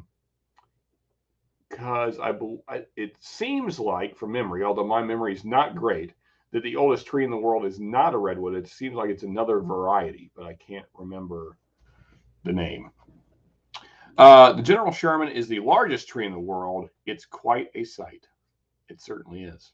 Yeah, got lots of pictures of my mom as a child standing beside it, and then you really appreciate how freaking big it is, because it's ridiculous big. It seems like you're like on an alien planet or something. It's quite a tree. Well, that was excellent. Thank you, guys, that suggested the rye. I do not that was not a disappointing pour at all. I'm going to give my glass a rinse here. Hey, Michael Hoffer, thank you for joining us, brother. Yeah, we're talking about giant sequoias. Yes. Yeah. Okay. So we're thinking about the same one. I can't remember the variety, but so yeah. Now I know for sure we're talking about the same one, Cohen, because I've seen that picture many times. Yeah. It's ridiculous old. But yeah, it's not a redwood or sequoia, I guess is what I should be calling them. Yeah, but it's all twisted and it's like on this rocky mountain. It doesn't even look like a place that trees should even be growing. But yeah, there's this crazy old tree in this terrible looking area in California. It looks like a place that you would like go to die of dehydration, but somehow there's a crazy old tree there. Anyway, let's see. My local drugstore, where I get the cheap beach race and Walter U11, had a Whistle Pig piggyback 6-year rye mislabeled for 1,100. Need to go back and see if they fixed it. Did you mean $1,100 or $11? I assume you mean 1,100 because otherwise it would have like sold out and we wouldn't be having this conversation because it'd be on your shelf. $1,100. Yeah, that's definitely a mislabel. Personally, not a fan of the Whistle Pigs. I don't know. I haven't found one that really blew me away. It seems like they're a little pricier than they should be for what you're getting. I don't know. It just doesn't do it for me. Not that they're bad. I think they're good. It's just they seem pricier than they need to be. John A., cheers. Happy Saturday. Welcome, brother. Welcome to the show. Good to have you. Let me finish this water, and then we'll do a proper cheers once I have something in my glass. All right, Lost Mark. It's way back here. So I can do this while on stream here without getting up. Got it. Okay. Yes. Let's see here. So let's read a little bit here. So since we're talking about trees, where is it? The Lost Monarch, the world's largest coast redwood by volume. So I guess it's just it's big. It's girthy. It's a girthy tree. At 320 feet tall and 26 feet in diameter. That is a massive tree for sure. Lost Monarch can be found in the Grove of Titans, a legendary stand of ancient conifers in Jedediah Smith Redwoods State Park. Here, amid lush ferns and densely matted epiphytes. I guess I'm reading it. A Lost Monarch reigns over some of the world's largest trees. Yep. Anyway, so there we go. While we're talking about trees, now let's get this thing poured, though. Make sure all my water's out of there. So now that I'm finally pouring this, I will talk about what I wanted to talk about earlier. So to me, this has some of the notes that you might find in, say, an Eagle Rare, but to me, it's done much better. And I know that for some of you, that is like sacrilegious to say. I know it's nothing at all like an Eagle Rare. It's just I get some notes that are similar to that, but I much prefer this bottle.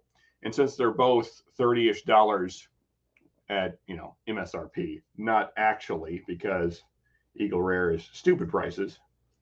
Buddy, okay? I think my dog's going to be sick tonight. It's going to be a long night. But in any case, yeah. Lay down.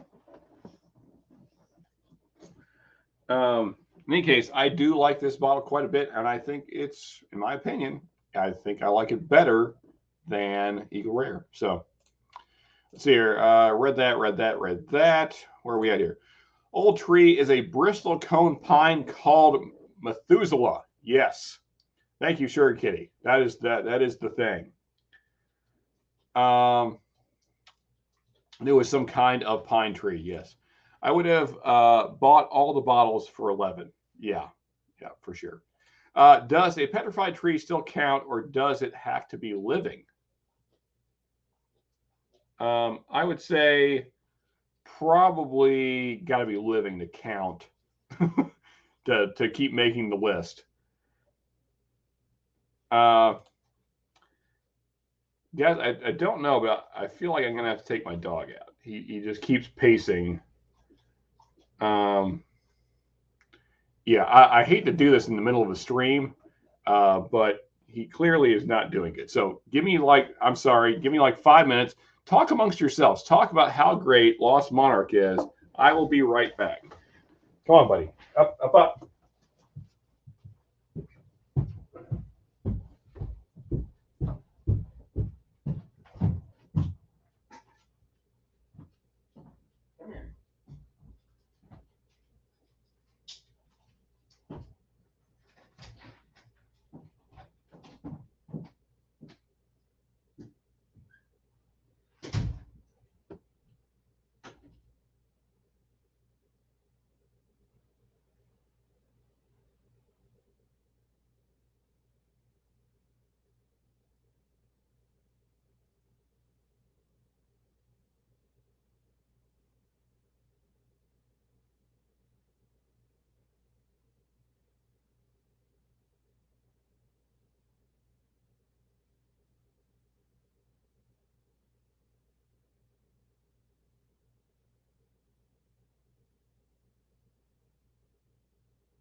All right. Hey, you guys are still here. Thank you. Sorry about that.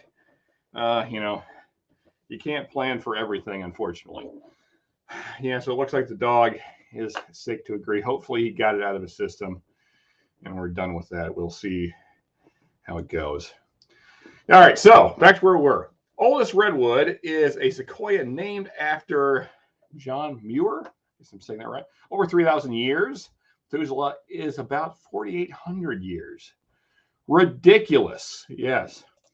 Your first pour had a wine taste to me. Yeah, so I get kind of like those like rich grape notes, kind of like a red wine in this. Let's actually go for that first sip.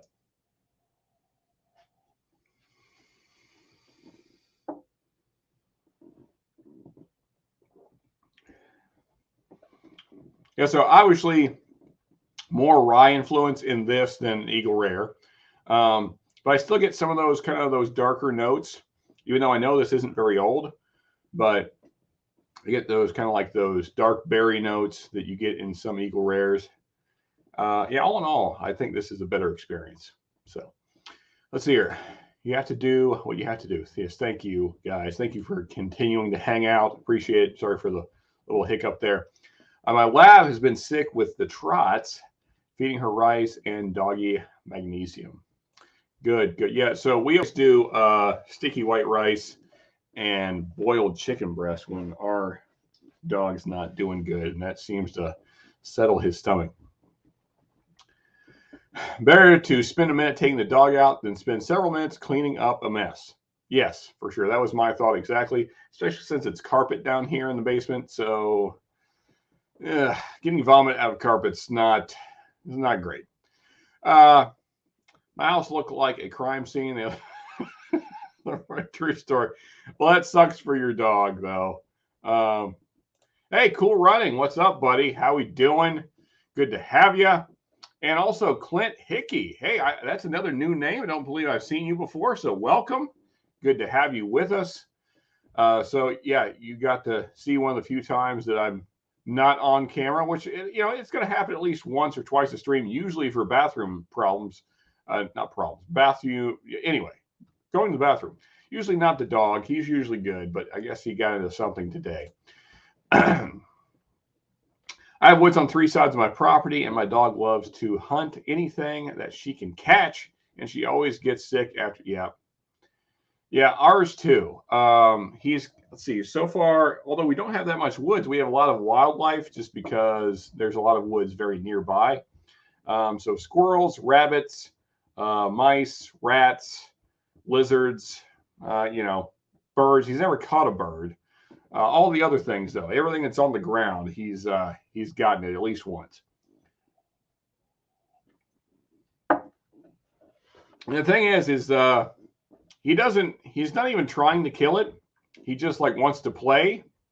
So he always chases stuff. And then once he gets to it, then he like pounces on it. But he doesn't realize that because he weighs 85 pounds, when he pounces on something, that kills it. And so that ends the chase pretty abruptly. And so then he's always looking at me like, why isn't this thing running anymore? So doesn't really understand the concept of gravity and weight and all those things. What would you guys choose between Maker's 46 and Russell's 10? Well, that's an easy choice for me because I know which one I would choose because we just went through that. So for me, it's Maker's 46, but I'll let chat, maybe they can sway you otherwise. Yeah, it depends on what you like, wheat or more classic. So I guess my only issue it's not an issue with Russell's 10, but it drinks fairly light. It's very light on the palate, whereas I think 46 is a little more full-bodied, a little more, I don't know. I guess in general, I just like the experience better. And I'm not a huge wheater, but like wheat fan, but I do like Maker's stuff. Most of it. I don't like standard Makers, but like everything else from them quite a bit.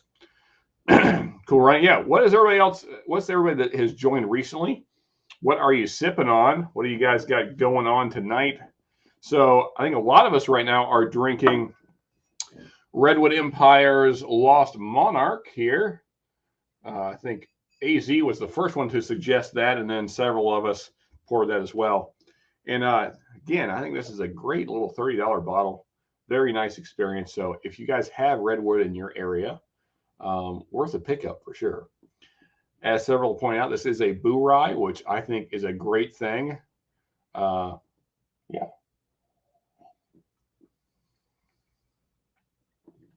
In general, I like high rye bourbon, so this is even more than just a high rye bourbon. Although, well, I can't say that across the board because I'm still not sold on Four Roses, and that they're all high rye, but I don't know, they're too florally or something. It just doesn't do it for me. I would go Maker's 46, but that is because I don't have one right now. They're both good. Yeah, I mean, I like the Russell's 10, just so we're clear. I just also prefer the 46. If you haven't, and when I looked a lot haven't, please help the channel and hit the like button. It helps. Thank you, Bourbon Beginnings. Yes, it does help. The more you hit the like button, the more people will see this, and then the more people join us, and then the more conversations we can have. So that is good. And also, I believe the link is still posted, should be. So if anybody wants to hop in, if you have the ability to do so, feel free to hop on the stream and we'll chat live. It's here. I'd go Russell's, but I like Maker's 101 better than 46. Okay, fair enough. You know, so as you guys probably saw, 46 beat Maker's 101 in the blind. But, you know, like me and Stanley were talking about earlier, I don't know if that's a true representation of how I actually feel. Like, blinds are a weird thing. I don't know how scientific they actually are, because I feel like I agree, Sugar Kitty. I feel like if I poured one and it was a long span of time, say 30, 40 minutes between them, and then I had the other, I would probably pick, like in my mind, I'd probably pick 101 over 46. I think it's a better experience, more mouthfeel, just fuller experience because of the higher proof. But you know, blinds are a funny thing. But also, too, as I mentioned in the final four, that the bottle of Maker's 46 that I was sipping on at the time, camera, come on now, it was kind of in that sweet spot in the bottle, which for me is usually like right below the shoulder to like here. Like this portion of the bottle to me is usually the best part. At least that's my experience. You know, it's got like enough air that's opened up, but not so much that it starts to get like soured or whatever the case. And that's where that Maker's 46 was, whereas my 101 had been open longer. So that could have been a factor as well. There's so many factors when you're drinking whiskey that it, you know, temperature, it's all kinds of stuff. So there's never, like, no blind is super scientific, but they're fun to do. We have some weird acorn trees in our green belt in the hood. Acorns seem to be dog poison. Did you mean hood or in the woods? Either way, whatever. I got you. So Bourbon Beginning says, I'm not a Four Roses fan. Okay, good. So you're in good company then. Yeah, you know, I don't know. I haven't found one that really blew me away. I've had the single barrels twice. Now the standards, not store picks or anything like that. Just the standard release. And they're better than, say, the small batch or the yellow label. I still have yet to buy the small batch select, mainly because I haven't really liked anything else. And that's like around $60 here locally. So it's kind of hard for me to pull the trigger on a $60 bottle that I don't think I'm going to like. But anyway, maybe someday I'll grab it when I've bought everything else I want. So it'll be a while. Four Roses is the combination of both high rye and low rye recipes, except the single barrels. Okay, so good to know. Okay, so link's still pinned at the top. Good, good. Yeah, so I don't. So the single barrels are high rise, right? Is that correct, Sugar Kitty? By the way, folks, for those of you that don't know, Sugar Kitty is an encyclopedia of mash bills. I wish I had the memory that Sugar Kitty does. I don't. I have a terrible memory. So I've kind of often joked that sometimes before I do videos, I should probably check with Sugar Kitty or Woods. Woods is another one. He's got a lot of knowledge when it comes to mash bills, because I've gotten mash bills wrong a couple times. So I should have checked with our local experts here.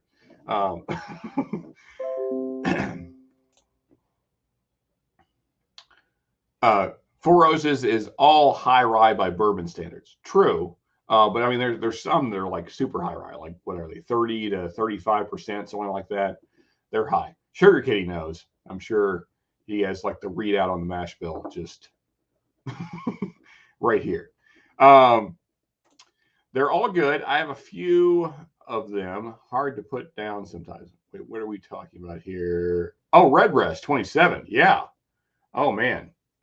Yes. I have yet to even see that bottle.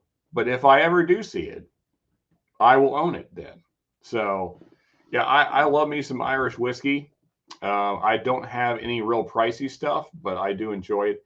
I usually either start the night or end the night with that because, like, once you have bourbon, then Irish doesn't taste as well. I want to say it doesn't taste as good, but like it takes away from it because bourbon's bolder. But like when I'm in the mood for an Irish whiskey, there's nothing quite like it. It's more relaxing and chill, but like not in like a boring way. So anyway, well, you guys know most of you drink Irish. I don't need to explain to you.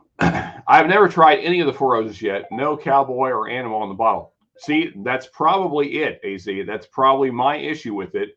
No cowboys, horses, no animals of any kind. Yeah. So it's just it's a no go. I can't. I'm not sold on the whole Four Roses line. In my opinion, Select is the best one of the four. Okay. Well, then maybe you can convert me there, Clint. It's just I got the regular small batch there, and it doesn't do anything for me. It's very mild, kind of boring. Here's the biggest issue for me with Four Roses. I get way too many like sour notes and like not pleasant ones to me. It's a lot of sour oak, at least that's the way that my palate perceives it. A lot of lemon. I don't really like lemon a whole lot in bourbons. Kind of floral. It's very floral to me, kind of grassy. To me, that all drinks like a young whiskey. And I know that probably isn't. But I mean, even like the single barrels, at least the two I've had, they drank like they were kind of young. So I wasn't very impressed. I can't compare the Weller to Larceny with a rye in them. That's true. That's fair. But I mean, I think still though, AZ, you could probably just kind of from recollection think which one you prefer. Yeah. So Larceny's a funny one because some people just can't stand Larceny. I don't really get that. I've had people tell me that it tastes like mold. I've never gotten that on Larceny at all. I mean, it certainly has some darker notes. There's kind of like I could see how there's kind of this dirty, muddy earthiness, kind of like what you get on Tennessee whiskeys. Larceny kind of has that thing going on to a degree. I don't think it's nearly as bad as say like Jack Daniels or something like that. But there's a little bit of that going on. But I mean, to me, that gives it character. It makes it kind of, I don't know, stand out more because most wheaters are really light. And that's why I don't go after many wheaters. That's why I'm not a fan of standard makers. I just think it's not very interesting. It's not necessarily bad. It's just kind of whatever. Whereas Larceny, I think it has a little more character. So there you go. Sugar Kitty with the mash bill for Four Roses. So 70, 20, and 5. And then B mash bill is, okay, so it's 35. So it's 60, 35, 5. There you go. So there are the mash bills. I still have not tried Michter's. Need to get on that. Yeah, I love the Michter's line, especially if you're in the mood for something lower proof. I think Michter's is doing a great job with low proof stuff. I have all of them except for the American whiskey. I had to look back and make sure they're all still there. Yeah. Like the rye, I really enjoy on its own. Excuse me, but it did not do well in our blind rye battle, a month or two back. But it's very dark notes for a rye, which I like. I like dark note ryes, and Michter's has done a great job with that. Lots of coffee and like dark chocolate notes, at least in the one I have. So really enjoying it. Hey, Mashbill's back. Sent a pic of my purchased. Oh, okay. That's what my phone was doing. I just thought somebody was texting me in the middle of my live. I was going to ignore them. Now I know I need to look at it. Oh, I'm also getting notifications that my wife's saying that Cerberus, my dog, didn't want to eat because his belly's upset. Now I'm seeing evidence of that. So that just confirms my suspicion. Now to Stanley's picture. He said he got one, 120 proof. Now I just got to find the Ezra cast ring. Going to eat dinner real quick. Okay, so there we go. There is Stanley's bottle. You got one. That's fairly clear. There we go. Congrats, man. Yeah, that's a good find. Rebel is another weeder that I do enjoy, especially the higher proof versions. I don't have a distiller's collection anymore, but I did have one, and I really enjoyed it. I have not gotten the cast rings yet, so I'm curious what you think about it, Stanley. I'll look forward to your review. Larceny tastes great in the heat. Yep, I agree with that. Mike Hoffer, I don't care for a Four Roses small batch either. The single barrel is okay. Yeah, that's kind of where I'm at on it. Like, just okay. Now, I've heard that some of those store picks can be amazing. I have yet to see a single one. You'd think, living in the state where they're made, you'd see more of them. But no, you don't. You see none of them. The only Four Roses I buy are picks of single barrel. Yeah, I think that's what most people are probably doing. So funny enough, when I did my small batch review, I got so much crap in the comments about, people like, oh, what you're talking about, Four Roses is great. But all of them cited single barrel picks as their level of greatness for Four Roses, which was not what I was reviewing. I see this all the time, like constantly. Same thing with my Blanton's review today. There were several people making comments that, oh, well, the straight from the barrel is amazing. Doesn't matter. That's not what I reviewed. So it's really frustrating that people do that. You're like changing the subject. It's not related to what I'm talking about. So we're not, it'd be like saying, George T. Stagg is amazing, so Buffalo Trace has to be. No, it's not the same thing. So I don't know why you're talking about that. I got an almost smoked ham note on the Larceny barrel proof sample that I got. Oh, very cool. It was pretty different in a good way. Yeah, I could see that. I could see some smoked meats. So which one was that?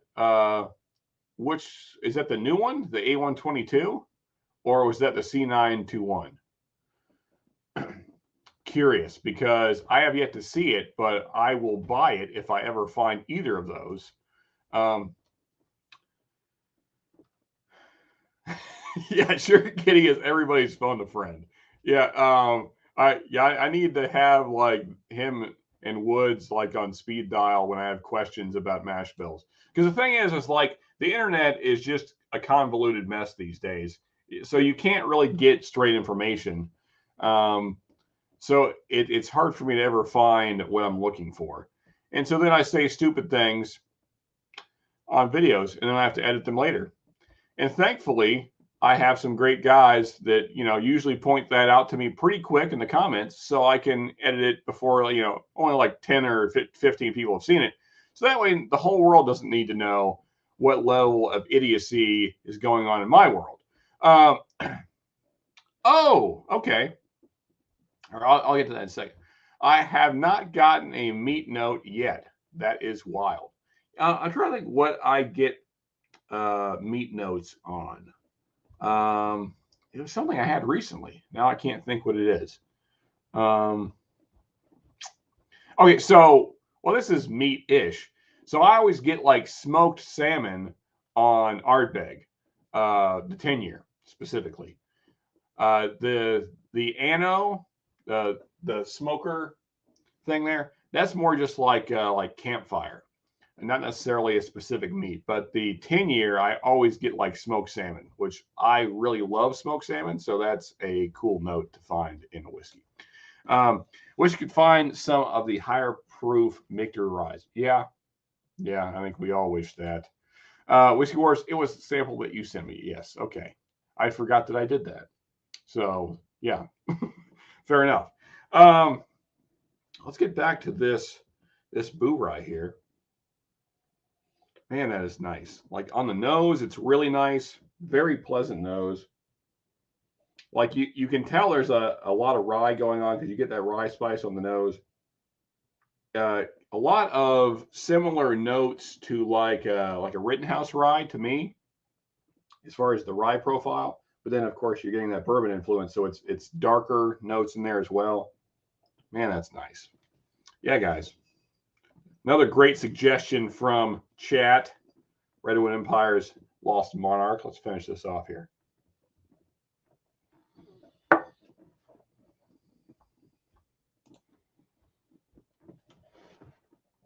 So I have not. I've had the Ugadal. I've had the 10-year. I have the Anno.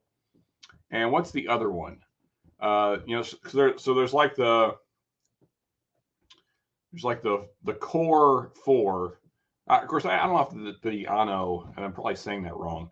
I don't know if that's necessarily the part of the core line, but anyway, so there's Ugadal, the 10. I can't think what the other one is. Okay, yeah, so Quila, yeah, I've heard that before.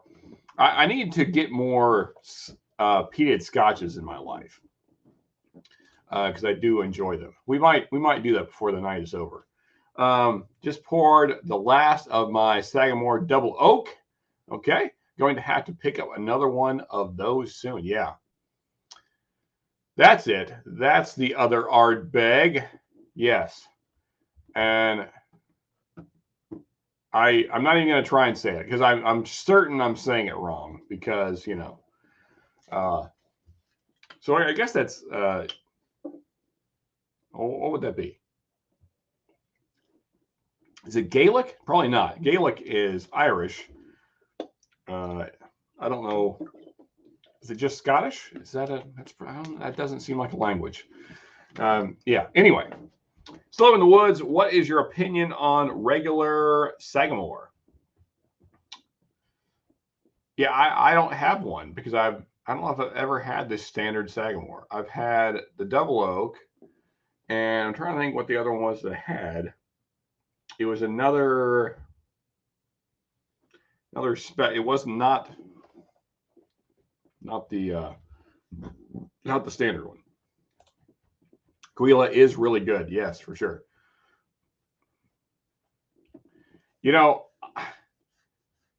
To be fair, I haven't drank a ton of scotches, and I can say this because Charles isn't here. And I really appreciate him sending me the Johnny Blue label, which I mean, that's a really expensive bottle, so I appreciate the sample. But I'm going to do a blind between a few different peated scotches, and the Johnny Blue will be in there with 2 Ardbegs, Buchanan's, which is like bottom shelf stuff. I'm going to get one more to throw in there, a non-Ardbeg. Maybe we'll go Cahuilla or maybe like a Lagavulin or Lafroig, one of those. Something to mix it up. And I'm curious how the Johnny Blue will do. It's definitely peated. To me, it's it's lighter than I expected it to be for the price point. Like, I think that Ardbeg in general has much better mouthfeel, like more going on, more depth than the Johnny Blue did. Like I mean, it's like, what is it, $250 bottle, something like that. I expected more for the price point. So that said, I was happy to try it. So it was cool to get that. Thank you again to my brother Charles. And even though he's not here, check out Fun with Whiskey. Those folks that you have not checked out Fun with Whiskey. It's like hanging out with your boys. That's how they do reviews over there. Very chill. They talk about a variety of subjects while talking about whiskey. I always enjoy their reviews. In fact, they just did a new review today of Still Austin's Cask Strength, which was a fun review. So Woods, I saw your comment there. So anybody that's tried Still Austin, what's your general thoughts on it? Of course, the guys who are Fun with Whiskey, Charles and B, they seem to like it quite a bit. I've seen a lot of positive reviews on it. Curious, because Texas whiskey is another one of those that gets a lot of crap. So like Dickel gets a lot of crap. There's a lot of brands. Of course, Texas isn't the brand, but Texas whiskeys get a lot of crap. So curious what chat thinks about that. What are your thoughts on Texas whiskey? Snag a Kilchoman for more Scottish peated Islay. Okay. Yeah. I'm trying to think if I've seen Kilchoman locally. I might have to go up to like Lexington or a bigger city to find it. But I've heard a lot of positive stuff about it. I always forget his channel, The Moose. The Moose, our Canadian brother up there. He's always got lots of Kilchomans going on. He's a big fan. Okay. Thank you, Sugar Kitty. The wealth of knowledge. There is Irish Gaelic and Scottish Gaelic. There's also Scots, which is something completely different. So now, Ugadal and the one that you posted, Cora Vrenick. Probably saying it wrong. So is that a form of Gaelic then? Those words? Does anybody know? I bet somebody does. I try and stay in my lane with bourbon. I was the same way for a while. So like for the first 3 years-ish of, really getting into whiskey, it was basically just bourbon. And then year 2, I guess, I kind of started getting more rye. And then just about, 6-8 months ago, I got my first Scotch. Well, it's probably more like 9 to 10 months ago. I started really trying Scotches, and that's how I knew that I was not a fan of sherry finished Scotches, your space sides. Those don't do anything for me. But then I found peated Scotch, and that totally changed the way I thought about Scotch. They are amazing. Something I have to be in the mood for, but I really love peated Scotches. Yeah.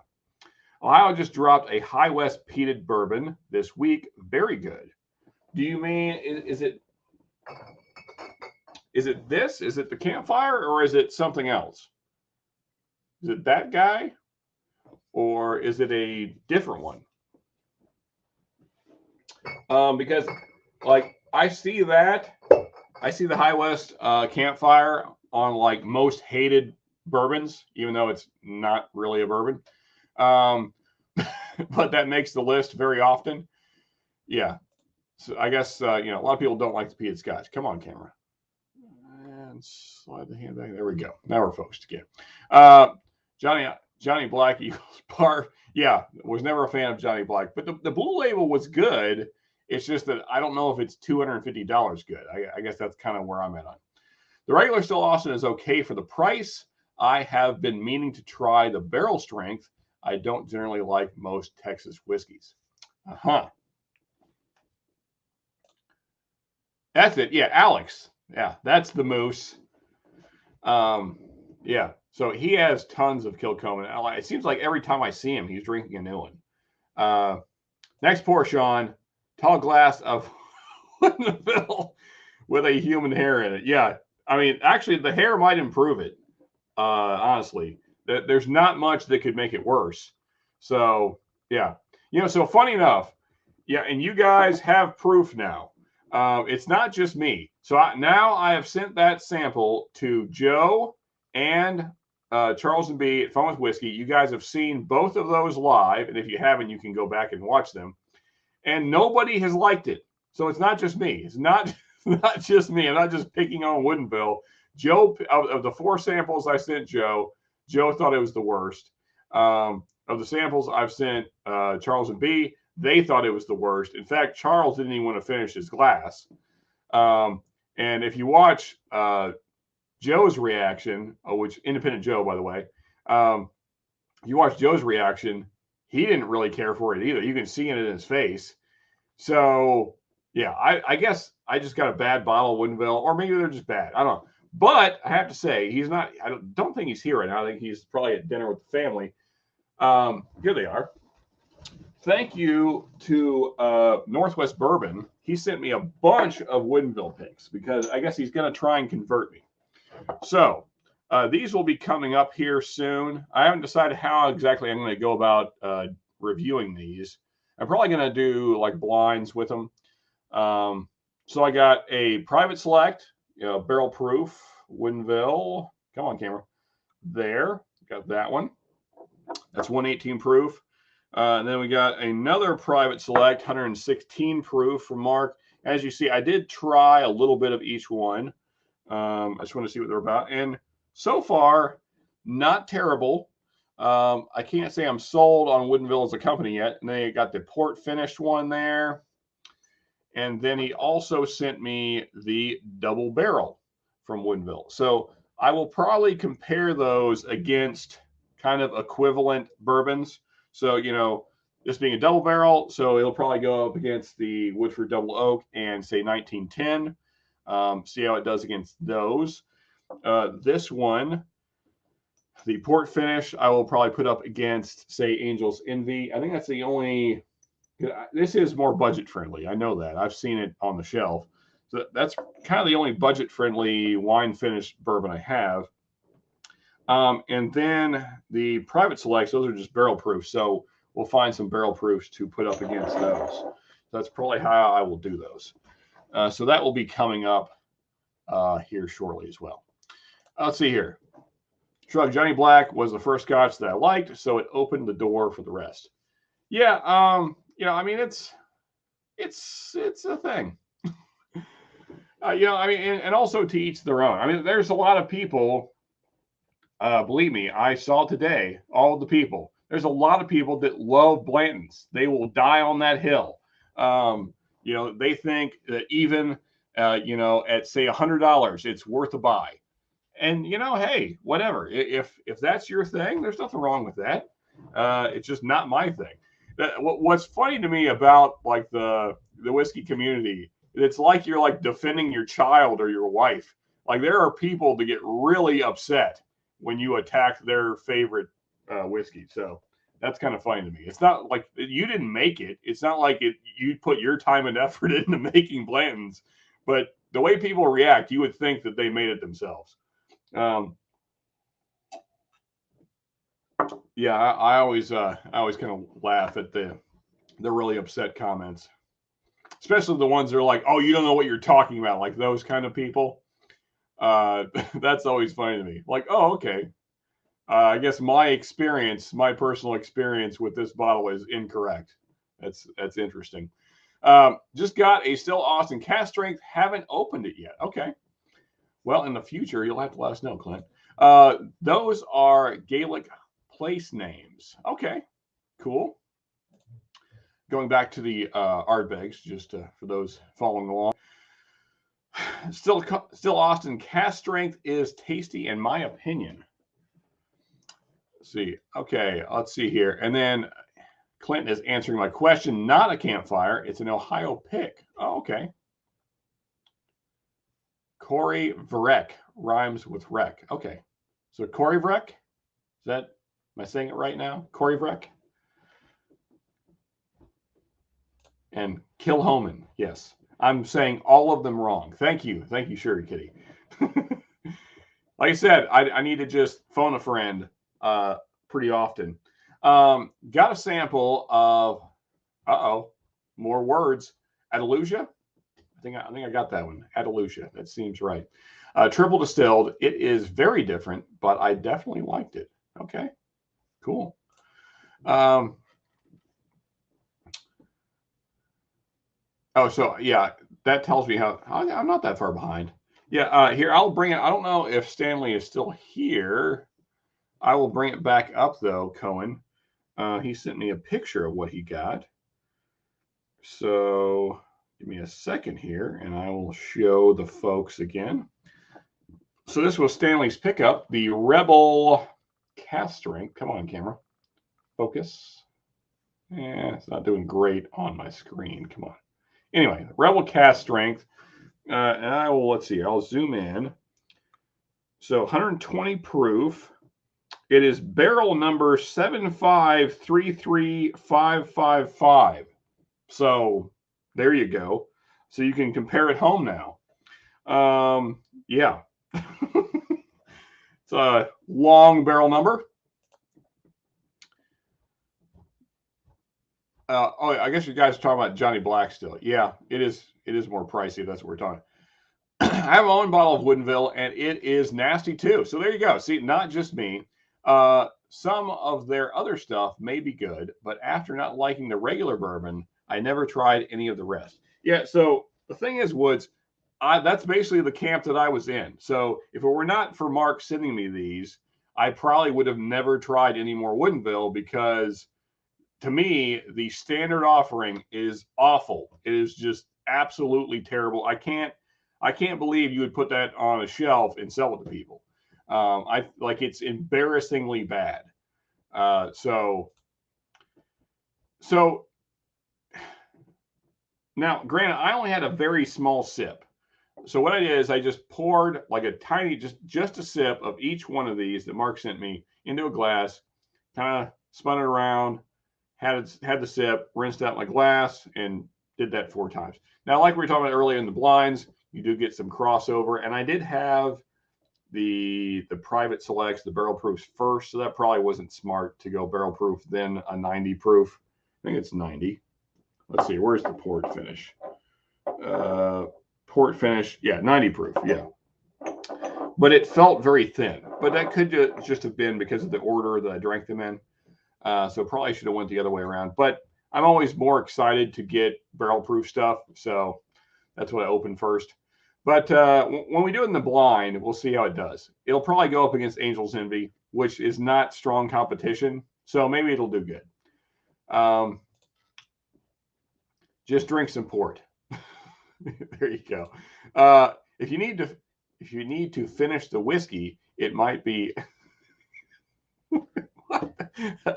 I guess I'm lost. Might be ass. Yes, ass finished whiskey. That you might start a new thing there. There's probably people that would buy it, AZ. I mean, there's some freaky people out there that if you put ass finished whiskey on I don't know how you would do that exactly. I don't think you can store whiskey in a human anus for a long period of time. But anyway, let's move along.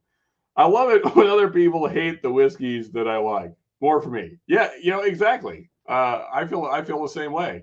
Like when people were telling me when I did the Larceny review like last year, and they're like, "Oh, Larceny's trash. Nobody should buy that." I was like, "Yeah, do that. No one buy it. That way, I don't have to ever worry about finding it." Just keep thinking that. Yeah. And there's people that hate the Larceny barrel proofs. Good. I hope more people hate them. That way I can find them more easily. My favorite whiskey is Kessler. Cohen, I have to assume that you are screwing with us because I don't know anybody that's their favorite. But hey, if you want to die on that hill, good for you, man. I bet you can find it no matter where you're at. You don't have to, no hunting involved for the Kessler. Sorry, I misspelled it and left out an N. Andalusia from. Oh, okay, yeah. Gotcha. I sometimes wonder if companies pick inferior barrels and use them for finished products because they might cross people's eyes as it's possible. That is a possibility. I mean, I'm sure that things like that are happening in the industry. Getting hydrated here. I would not doubt that companies do that. You know, they take barrels that didn't quite turn out the way they wanted, and they're like, well, we got to do something with this. So, but I mean, you know, a lot of times finishing probably saved that barrel from being trashed. So, you know, good if that works out for them. I have a Woodinville pick that's good, but I did have to let it sit and get a little bit of acetone out of it. Okay. See, there's that thing again. Not nearly as much as the one you have. So see, but it's interesting to me that note keeps showing up. I'm not the only one that's getting it. So that kind of tells me it's not just my bottle. That seems to be a profile that Woodinville kind of has going on. And, you know, and maybe that works for some people. Maybe some people aren't as sensitive to that note as I am. But for me, it just like ruins the whole experience. I mean, it's really, for me, it's really like there's like this decent bourbon that somebody poured like acetone into. And so it just like takes over, because there are some nice notes. There's some nice dark fruit notes. There's some nice brown sugars. It's just that the acetone just kills it. So let's see. I like good barbecue. You don't need to drown it in sauce. I feel like the conversation has really changed here, or I'm lost. I feel like I've been keeping up, but I don't know. Let's see here. What Diametron? Do you have a grudge against? Oh, okay, I see. Now I get the connection. I see. I don't know though, Az. I'm a sauce guy. I like. I mean, it has to be good sauce. You can't just throw any kind of barbecue sauce on meat and me be pleased with it. But I like a good sauce, so I don't know. That said, I've had plenty of barbecue that didn't need anything. So I get what you're saying as well. But now, speaking of finished stuff, let's try our hand at making some finished stuff on the fly. So we were talking about this earlier. I did this some last night. I feel like I made one good concoction and one that didn't really work out.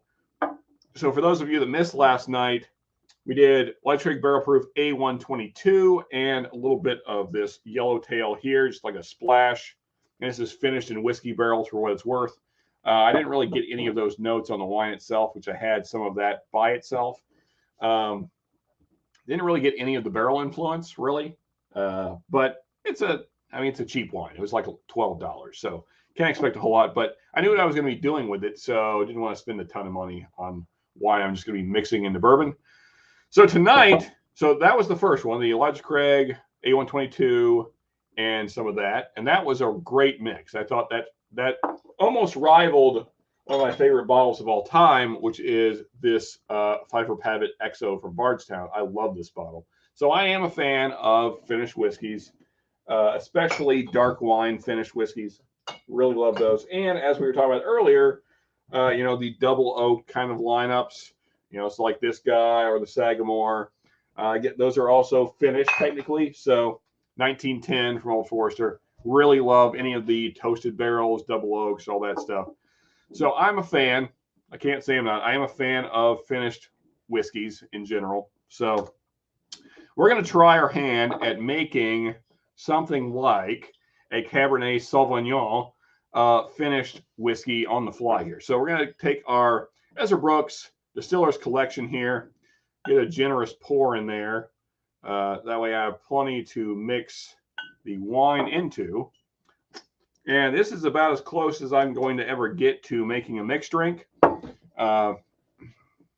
So yeah, here we go. So we're going to try just a little bit at a time here. We don't want the wine to overpower the bourbon. That may have been too heavy already. We'll see. Let's see. We got a few new people popping in. Okay. Let's see. Let me catch up here. So Korean barbecue is epic. Agreed. do love me some Korean barbecue. Some of my favorite barbecue on the planet actually has been Korean barbecue, especially if you got a guy that really knows how to prepare the meat, working the grill. See, Sugar Kitty says, I would agree. There's something they do in their cut that leaves more than I want in it. But some people have called the taste menthol. Yeah, so I'm a person that used to smoke. So I've had plenty of menthol cigarettes, cigarellos, all those kind of things. It does not come across as menthol to me at all.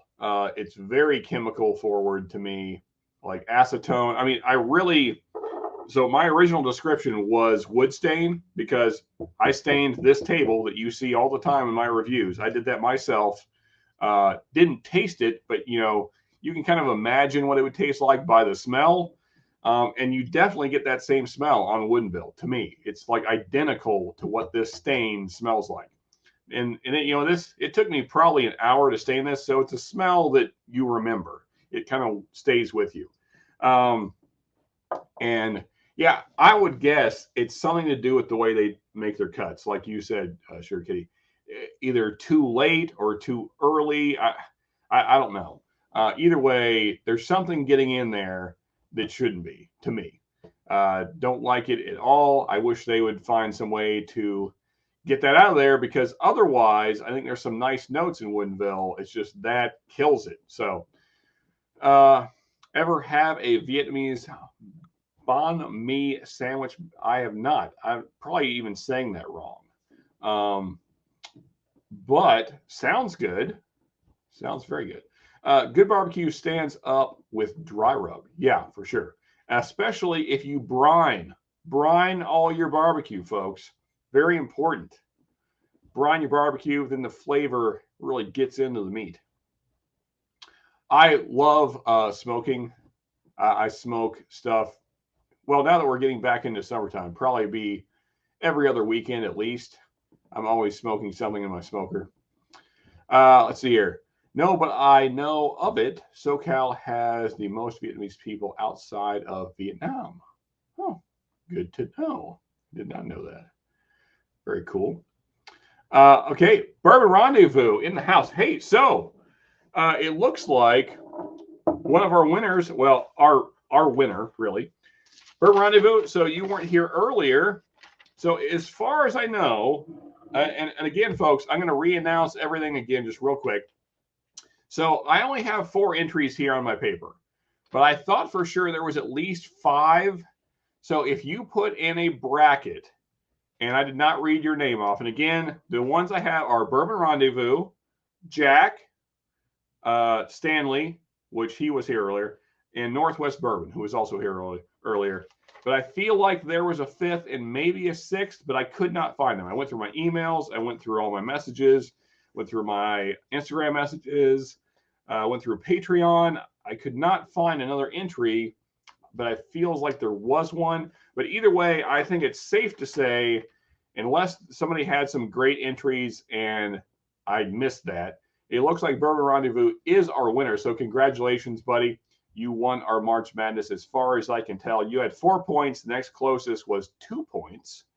And of course, that was Northwest Bourbon with 2 points. So those were our winners. I'm hoping the next bracket thing we do, I'm going to try and organize it better. And that was one thing I wanted to talk with you guys about tonight, is how you would like to see brackets going forward. And also, did you enjoy this one? Was this fun for you guys? And how can I do it differently so that way we can get more input from you guys? Because I know I could tell that I guess it was kind of confusing the way I did it. And I could see that. So I'm going to try and do it in a way that's more simpler, easier to understand. So hopefully we can get some more entries, because at the most I got maybe 6, and I was really hoping for a lot more than that. But still, it was fun. It was fun to go through the March Madness thing, and thank you guys for all your input, all the comments, and everybody that watched. Appreciate that. Got a lot of good views on the videos, so that was good. Good for the channel, and I hope that you guys liked it. So, although as we were talking about earlier, I know that blinds are not the most scientific. And I was surprised that Woodinville made it as far as it did. And then Rowan's Creek was surprising, but not because I think it was bad and shouldn't have made it. I was just surprised how much I actually liked it. So that was also kind of fun because I've had it many times since the Final Four, and I just think that's an underrated bourbon. I guess Woods probably doesn't want me saying this. He probably doesn't want the word getting out because Woods was the person that recommended Rowan's Creek to me originally because I had like written off Willet. But now I have a Willet that I really enjoy. Let me get back to chat here. And no problem, Bourbon Rendezvous. I know we all got things going on. It's okay. It is Easter weekend. I know it's a busy weekend for a lot of folks. Brisket rubbed down with salt and pepper, then slow smoked with oak for 12 to 24 hours. All other barbecue is inferior. Let's fight. No argument here, man. That's it right there. I think that is the pinnacle of barbecue. That's my favorite. When I can get a brisket, I actually have it's like a 20, I think it's a 26-pound brisket in my freezer right now that I need to thaw out now that the weather is better and I can be outside more. I'm probably going to cut it in half because it's big. And my smoker is just one of the box smokers. I don't have a proper, long smoker with a smoke box. But the box smokers are convenient. That's the great thing about them. I mean, but you still need to go out there pretty often. You got to spray down your meat. At least I like to do it once an hour. And then, you got to check your temperatures, keep checking your temperatures until your meat gets the right temperature, and then wrap it in foil and all that good stuff. Anyway, so I'm looking forward to doing some of that here coming up. Cannot wait to get that brisket in my smoker. Korean all-you-can-eat barbecue is epic. All you can eat? Where is this happening? I guess Texas, clearly. Man, I would love to find an all-you-can-eat Korean barbecue. That would be a happy day for me. I love me some pulled pork as well, but that is why they have the 2-meat combo. Need my brisket as well. Yeah, so pulled pork is usually my runner-up. Although here in Kentucky, one thing that's really popular here that is certainly not something you find a whole lot of other places is pork shoulder. So it's like sliced pork shoulder that they smoke. So it's kind of more like texture-wise, it's more like trying to think of the right word, pork chop. It's more like a pork chop, so it's not like falling apart, but really excellent flavor. And the guys that do it right, it has like this really nice glaze on it of kind of sugary, smoky meat juices and fats that have caramelized. So that's another one of my favorites that I've found here in Kentucky. But I still think that well done brisket is the best thing that you can put in a smoker. It's just the best. Okay, we're now on to pizza. Okay, I guess I missed the transition. No arguing for me. That's the Texas style, although I do like some other wood than oak. Yeah, so sometimes I use cherry. So one thing I learned from some old guys down in Florida, a lot of those guys will use orange tree wood.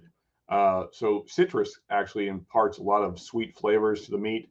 They usually do that with pork, though. I don't know if you would do that with brisket. Anyway, other woods can be great, but you have to be real careful with these long. That's true. Yeah, because it can get very tannic. Yeah. And oak is nice and mild. Never wrap it in anything. Take the time. Fair enough. Fair enough. So the thing is, though, in the smoke boxes, of course, you can do it without. You can just have your heat without the oak. But I've done it both ways, and I didn't take my wood out soon enough, and so the first brisket I ever did in the smoke box, it got a little bit too smoked. It got a little kind of tannic oak, going on. And so now well, usually what I do is I smoke them until I know they're smoky enough. And then I just throw them in the oven because heat is heat. It doesn't matter if it's in a smoker or how you're doing it. Once you're done caramelized, all the fats have, what's the word I'm looking for, where they've turned to liquid. Yeah, that's the thing. Brazilian all-you-can-eat barbecue is good as well. They only season meat with kosher salt. Yeah, I like more seasoning than that personally. But yeah, I've been to several down in Florida. They're all over the place. My Texas buddy smoked a pork butt, and then we served the meat and made enchiladas. Might have been the greatest meal of my life. Yeah. So funny enough, we have a lot of different Spanish culture friends from Florida, and some of our friends are from Venezuela. So a very popular dish there is had it, now it's gone. I'll just show you the picture. What is my brain doing? There are these flat. Jesus, my brain is a mess. Anyway, you'll know when you see it. So very similar to what you were saying there, AZ. My camera. Well, there we go. So that's smoked pork that I made, sliced, put on arepas. That's it. Yeah, so we had smoked pork arepas, and those were freaking amazing. Of course, with some Knob Creek 12, because no meal is complete without whiskey. Yeah, even our friends from Venezuela said that was their favorite arepas they've ever had, and they eat arepas all the time. So my Texas buddy smoked I already read that. Easier to do a single advance. I'm lost. Let's see here. I need to back up. What are we talking about? Chris. I'm lost. Rendezvous. Anyway, you'll have to fill me in. I can actually find Rowan's, so that is another plus. Not like the fancy. Yeah, so I'm really surprised. As big as Brown-Forman is, I'm surprised that Cooper's Craft is not in more places. Because usually Brown-Forman has pretty good distribution, but hopefully that changes in the near future. Although probably not, because distribution of everything right now is crap. But anyway, moving along. That's big in Newark here. The Brazilian is done over charcoal. Yeah. Then you selectively slice the good bits on the outside and put it back on the. Yeah. Okay. They have a Cooper's knockoff at Bevmo. Is called Cooper's. Are you serious? Is that a real thing, or? That's funny to me if that's a real thing. It's the best of both worlds. It's Maker's Mark and Cooper's Craft all in one thing. Probably not. I used a big, heavy Texas-style offset smoker for a long time, but now I make all my briskets in a pellet smoker and never want to look back.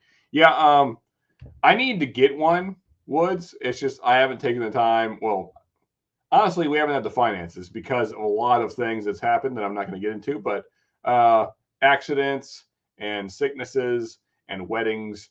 And there's this one I've had my eye on. And honestly, I could probably buy it, but that would cut into my whiskey budget, and we can't have that. So I'm just sticking with my box smoker. It does pretty well. It's not as good as my offset that I used to have that rusted out that I had for many years. I still miss that, but it just wasn't really functional anymore. That to me is still the best way, but I've had a lot of great smoked meats off of pellet smokers. So they certainly can do the job just as well. So I need to get one. I have had it in Sao Paulo. What are we talking about here? Oh, Brazilian. Yeah, okay. Right. Brazilian barbecue. Yes. Korean all you can eat is huge in LA, and K-Town has a ton of them. Just another reason for me to visit California, clearly. They call the style Radizio Kitty. Okay. I'm kind of anyway. We'll move along. I bought in one sale at Sam's for okay. Yeah, I need to look for them on sale for sure because the one I have on is like $500-600. Um, but it does all the things that I wanted to do. So I need to find it on sale for sure. Because I like a lot of assistance from my smokers if we're going electronic. Um, because if I'm going to go electronic, then I want it to do all the things I need to do. Um, and so that's what I went with the box one because it does. But because then it can do my job while I'm away if I'm busy during the day. Because I mean the offsets are great, but they're really time consuming because you have to be there basically the whole time. It's not if you leave it just on its own, it will ruin your meat. So Hanging AC, we have a top notch DCO here all the way to state. I have Vegas off strip. So good, but the Brazilian made okay, cool. See here, Woods. What is that high end pallet smoker company? Traeger? Yeah, that's one of them. I don't know that Traeger's the best, but that's certainly one of them. Corn cakes. I feel like I'm missing a lot of. I don't know what's happening. There's just like random. Anyway, yeah, too rich for my blood. Yeah, me too, man. Those Traegers are expensive. I don't know that they're necessarily the best. No Coopers around here. Yep. Cooper's Mark is a real brand, but it's not even close to Cooper's Craft. Probably not. Not many things are, in my opinion. Obviously, that's the one things that did go correctly. Like I was not at all surprised that Cooper's and Maker's 46 came out in the Final Four. Like I almost could have predicted those two. So that was not disappointing. Although, as we talked about earlier, I kind of thought that 101 would win out, but I was happy with 46 making it because that is one of my favorites. I would say that 46 is maybe more balanced, although I think 101 has a better mouthfeel and I don't know. I like them both a lot. So it's richer. 101 is maybe richer flavors. Is Cooper's Craft distilled at Old Forester? Um, Sugar Kitty's probably the one to answer that. So I mean, it's got to be the same stuff because I mean it's very Brown Forman profile, just like your Woodford, and so I imagine it's all the same distillate. I could be wrong, but just by taste, it seems like it is, and I would imagine the difference is the aging, and then of course the barrels themselves with the chiseled and high char, all that stuff. My buddy is a killer welder. I need to hire him to make a barrel smoker. Yeah, but I mean, like I was saying, I mean, those things are great, but man, they are time consuming. I mean, I miss mine, but it's an all day thing when you're doing an offset. Uh, and of course, a lot of my experience was down in Florida, and those were long, hot days, but worth it though. I mean, some of the best barbecue I've ever made came off that offset. So, oh yeah, corn. Gotcha. Yes, corn cakes indeed. Yep, that is what they are. Uh, and I love them. I like, especially when you have some really high quality meat in between the arepa, because so in Venezuela they're not much on barbecue. So this idea of putting American barbecue in between an arepa was like a crazy idea to them. But once they tried it, they were sold on it because I knew that the corn, the sweetness from the corn in the arepa would just work really well with the pork, and it did. It was phenomenal. One of my favorite Latin American meals I've ever had. And the 12-year Knob Creek didn't hurt either. Super Duper Cooper right next to Old Q and Shoe and the Old Town Dumper number 13. Yeah, like Todd's list that Andy plays every week on 21090, his made up his made up whiskeys that Andy made for him to read. The P90X and the what is it? The Wild Turkey Private Select number 17 or something like that. Some nonsense. He's got a whole list of fake whiskeys that he reads off. Which, by the way, for those of you that have free time on Tuesday nights, you guys should check out 21090. Those guys do not get nearly enough love, and they put on a hell of a show, especially if you like 80s rock and also like whiskey. Kind of a no-brainer. And those guys are a lot of fun. Some of my favorite people that I've met on this whiskey tube thing.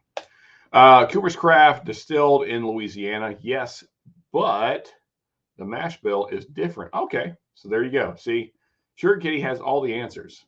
Our resident expert here on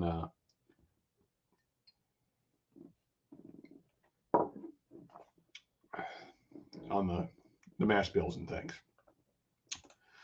So I don't know why I took a sip of water in the middle of the sentence. Anyway, it's Ardbeg in for all the money to buy these expensive peated scotches. I feel like I missed something there, but yeah, I mean, I agree. Yeah, I'm betting that one of the Ardbegs will beat, or one or both of the Ardbegs will beat the Johnny Blue when we do the blind tasting. I have a feeling, and maybe so I always get them mixed up. So I think it's Lafroig that I'm not a huge fan of. Doesn't really do it for me. So I probably will go Lagavulin or Kilchoman.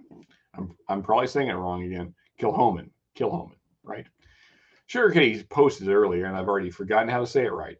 Anyway, I'll probably go Lagavulin or Kilchoman, one of those.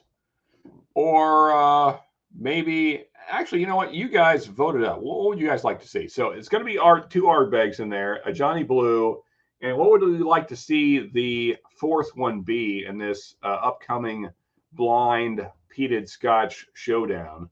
Can Johnny Blue survive? We could also go like Highland Park, even though that's not an Isla. It's a, what is that? Island? No, Highland. It's a Highland. Duh, it's in the name.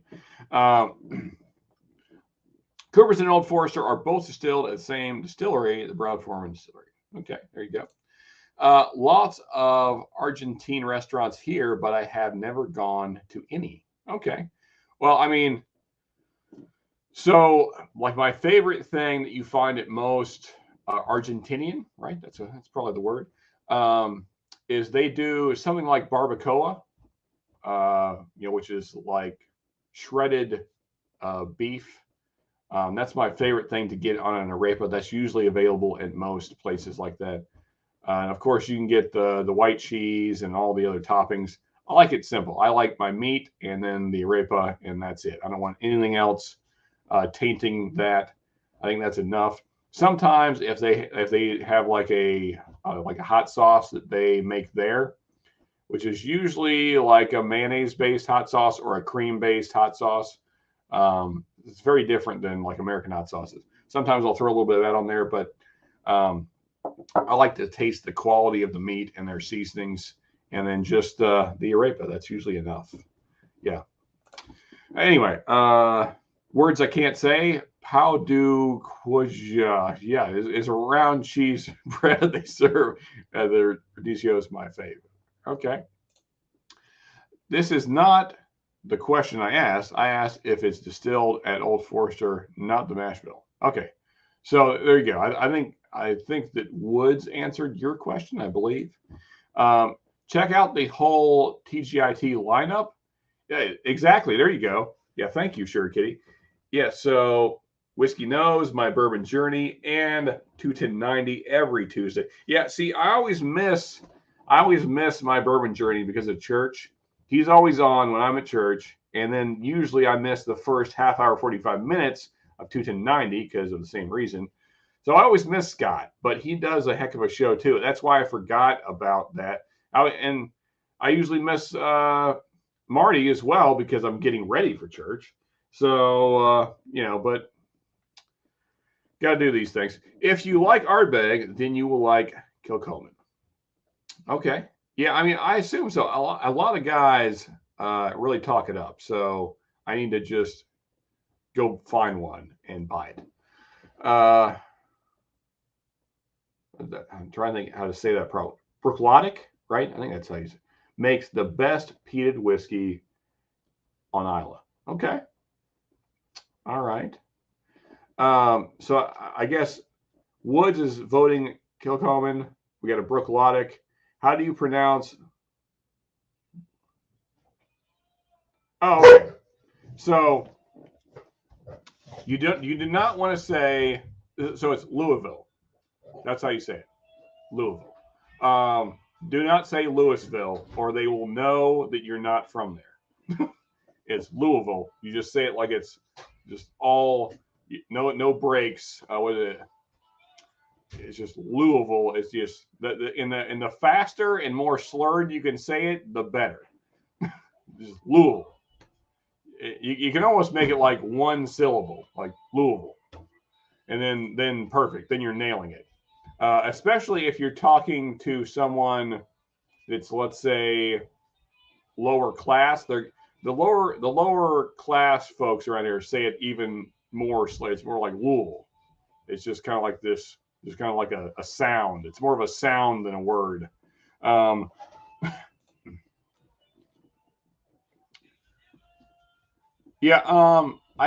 don't know what specific part of the cow they use down in Venezuela, but I would imagine, just given that area has been poor for a long time, there was a time of prosperity for sure, but that's over now. So I imagine that it's probably more traditional cuts of meat like that, probably cheaper meats. But if you slow cook anything long enough and season it well, it tastes awesome. Some people separate island versus highland. Some don't. Highland Park would be an island. If you do, it's the most northern distillery in the. I'm not going to say it because I'm sure I'm going to screw it up. Orkneys? Probably wrong. Anyway, I'm not good with the Gaelic. Yes, I did know that it was the most northern, but I forgot the whole area specific Orkneys. Anyway, it's a guy named Louisville. Yeah, exactly. That's it. Louisville. Louisville. My friend, El Nino. Yeah. Yeah, so the more slurred you can say it, the better. That's the best advice I can give you. Just do not say Louisville, or else they will know. They're going to know, AZ, that you're a foreigner. Yeah, some people do, but I mean, most locals, if you say, like, where do I find, say, the Old Forester Distillery in Louisville? They're probably not going to be real helpful. They're going to be like, where are you from? So instead, just say the rest of the sentence the same way, but then just end the sentence with Louisville, and then you're good. Now, to this blend I've made, I think the Elijah Craig with the wine is still the best mix I've made. I may have put too much wine in this, but I don't want to add more whiskey because this is 107 proof, and I'm already, 4 in? And the camera's crapped out again. So, yeah. It's all right, though. It's better than the Bibb and Tucker mix I made.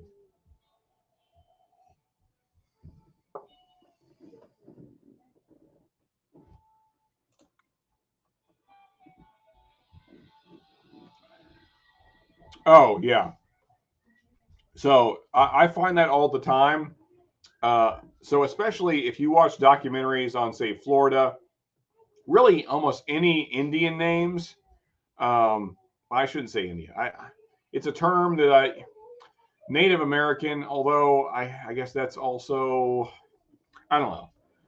we know the people we're talking about. Indian is a stupid word to use though because it's nonsensical. Anyway, so any Native American names are almost always mispronounced, which we had to learn all I was growing up in Florida because a lot of places are Indian.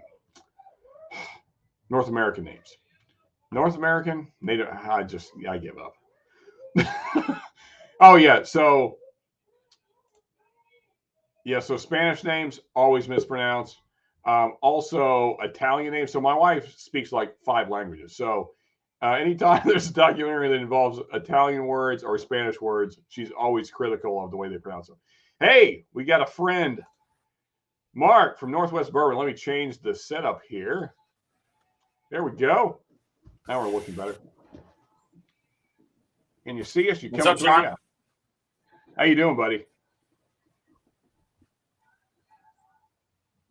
Yeah. You got me?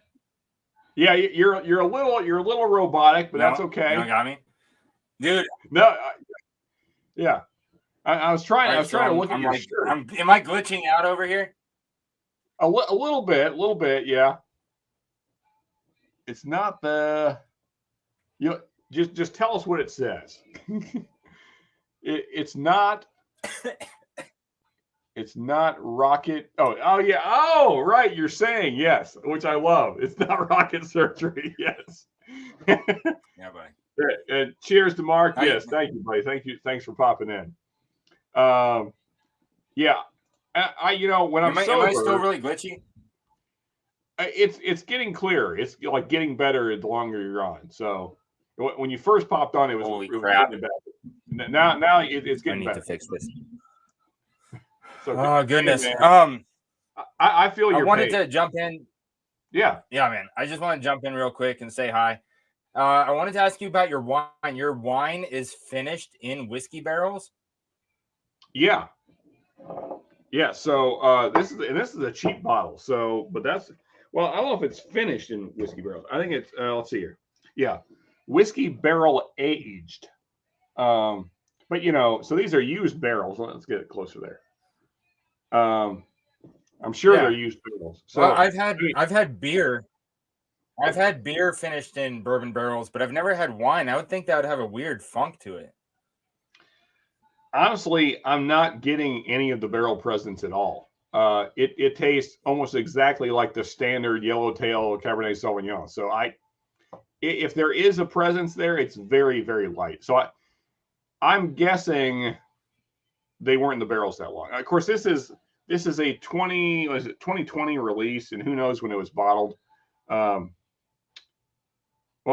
So, and this is a budget wine, so I'm sure it's not very old. So it could have been in like bourbon barrels for like 6 months. It might not have been anything at all. Yeah. Just long enough to make it into wine, which I'm sure doesn't take long to get. So what is the proof point on this? Let's see. It's got to be on here somewhere. Well, I think you're brave for buying that, man. Just thinking about it, just because wine has such a different flavor to it than, I don't know, like bourbon's finished in a wine barrel is good, but I don't see it going the other way. Yeah. Well, I mean, so I knew what I was going to do with it. That's the only reason I went ahead and pulled the trigger. But now that I've had it, like, because I had it neat, like that was my first pour last night, and it was fine. I mean, it's budget wine, so it's not amazing by any means, but it was good. But I think I overdid it. I think I poured too much into this Ezra Brooks. So I don't know if you saw what I was doing. So this is our base, and I poured a little bit of wine in to kind of turn it into like a finished bourbon. I'll drink some of that with you. I got a cast strength that works. Yeah, and this is a store pick, and I do really like this. I wish it would have finished higher in our best under 40, but oh well. Blinds are what they are. So, which I mean, I guess I already told you, Mark. Yeah. So it looks like you were talking about how much your second place. What's that now? Oh, I was eating dinner with the family when you went over the results, so I missed it. That was going to be my next question to you. Is who won? Yeah, so I still feel like I'm missing an entry, but nobody has chimed in to say like, "Hey, you forgot me," and I've announced it 3 times now. But I'll give it a few days, and I'll kind of put it out in the community chat just to make sure I got everybody, because I feel like I feel like for sure I'm missing one. I can't find it, but anyway. So Bourbon Rendezvous took first place, and you were second. So yeah. Oh, so dope. you're getting 2 samples of your choice, and then Bourbon Rendezvous is getting 3. Which I mean, I was going to send you some stuff anyway, so that works out. Yeah. No, that's awesome. So you're getting two more than you were already going to get. Nice. So yeah, cool. I'm excited. The only thing that I can't find up here that I always hear talked about on Whiskey Tube is early times bottled and bond. Okay. Yeah, we can make that happen. To be seen around here. Can you get Cooper's up there? I mean, I'll just throw it in because I can get Cooper's anytime. Because Cooper's is not available. Yeah, I got Cooper's 100. Okay. Yeah, I got Cooper's Craft 100. I really enjoy it. Okay, cool. Because a lot of guys were saying they can't even find that. So, trying to think. This is not like. I mean, I'll send you some if you can't get this. I assume not, because as far as I know, this is a Kentucky exclusive. You ever had the Heaven Hill Green Label? No. Okay, no, I'll I've never send you seen some it. of that. Yes. Yeah. I mean, it's a budgety bottle. You know, it's about the same price as like Evan Williams bib, but it's a good one. Yeah. I'm trying to think what else that might be like, you know, you wouldn't be able to find. I mean, I have some that are like picks that you wouldn't have, but they're not necessarily great. Right. Like I have a blackened pick that's kind of whatever. I got an old elk pick that's also kind of eh. I got a Doc Swinson that's pretty nice. That's a pick. Can you get Starlight up your way? Yeah. I got a few. I've never seen the Old Forester Blue Label either. The 86? I've had Starlight. Okay. Now, when you say Blue Label, you mean the 86 proof?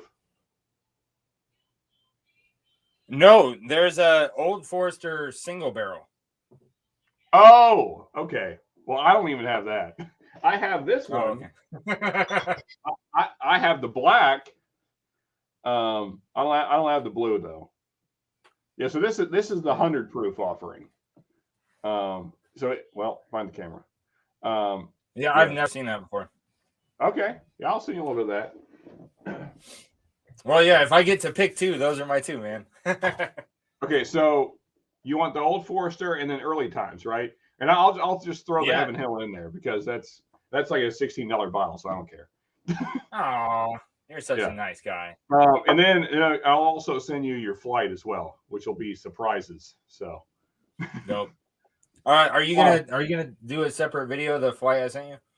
Yeah. So I was actually talking about that earlier. So the way I was thinking about doing it is, I'll put the barrel proofs. If I can find the 2. I'll put these 2 up against some other barrel proofs, similar proof points. Yeah. Just to blind them, just to see how they do, to give them a fair shot, and then so it'll probably end up being like 3 videos. And I'll do like the port finished against like Angel Envy, because that's the only other like wine finish one I have that's kind of in this same budget range. It's like it wouldn't be fair to put it up against this $200 bottle. It's not like a fair comparison. That's so it shouldn't be. It shouldn't be fair. Yeah. And then I was sometimes it is fair. Well, I know it wouldn't be fair. This is like one of my favorite bottles of all time. I freaking love this bottle. This Pfeiffer Pavitt from Bardstown. But I mean, I like dark wine and I like bourbon, obviously. So that's a good combination for me. I mean, I was really happy with my blend I made last night, the Elijah Craig and this cheap wine. I got the mix right. So. Oh yeah, I'll have to watch that. And then the double barrel I was going to do against like Woodford and like 1910. I love double barrel offerings, man. Just love them. Me too. Yeah, we were talking about that earlier. Yeah, it's like the only MGP that I really like are double barrel ones because the hollowness in the middle of the palate on regular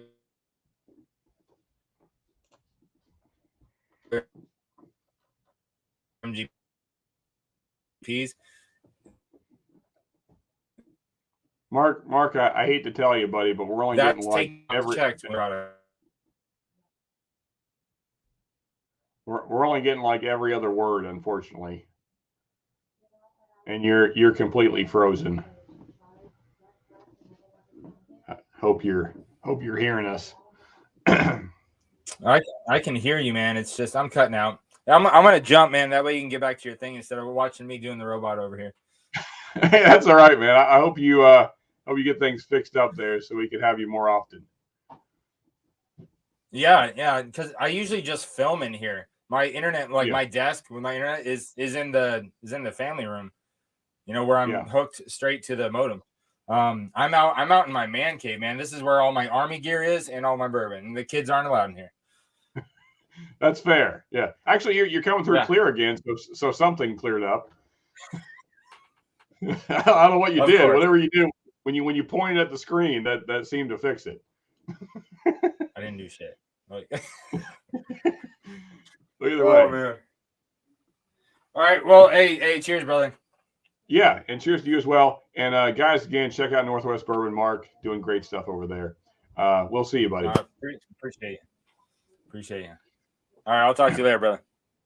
All right, have a good one. All right, Woods says, all the people who live on a reservation near me call themselves Indian. Okay, so if it's good enough for them, it's good enough for me.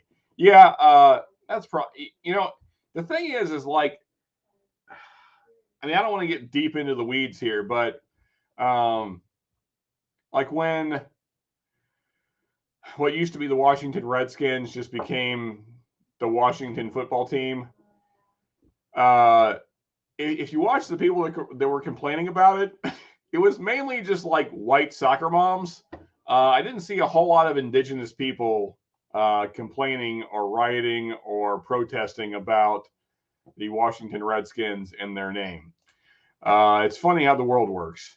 Anyway, indigenous is what most use now for native people. Indigenous. Okay.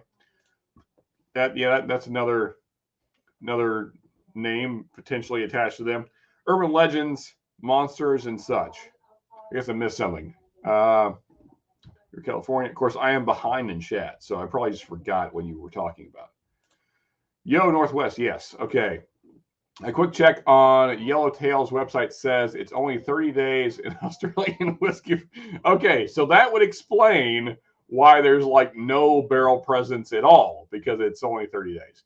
Which, I mean, it's a $12 wine, so we can't really expect a whole lot. Chupacabra, yes.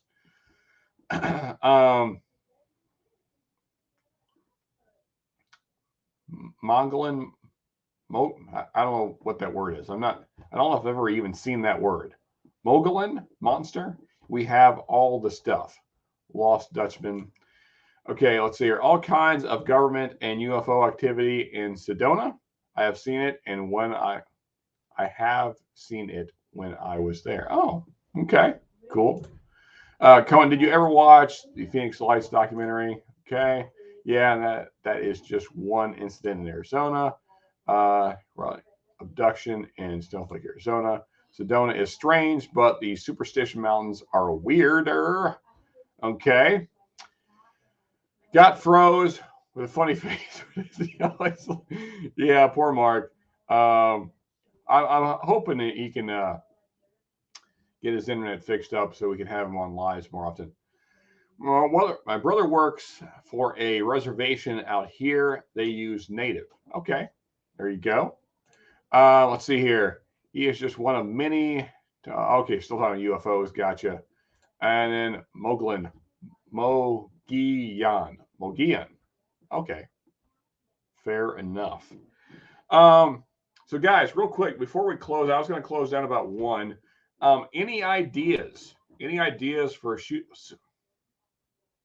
I didn't even drink that much. What's going on? Any ideas for future videos? Things that maybe you feel like I've missed, things you guys would like to see.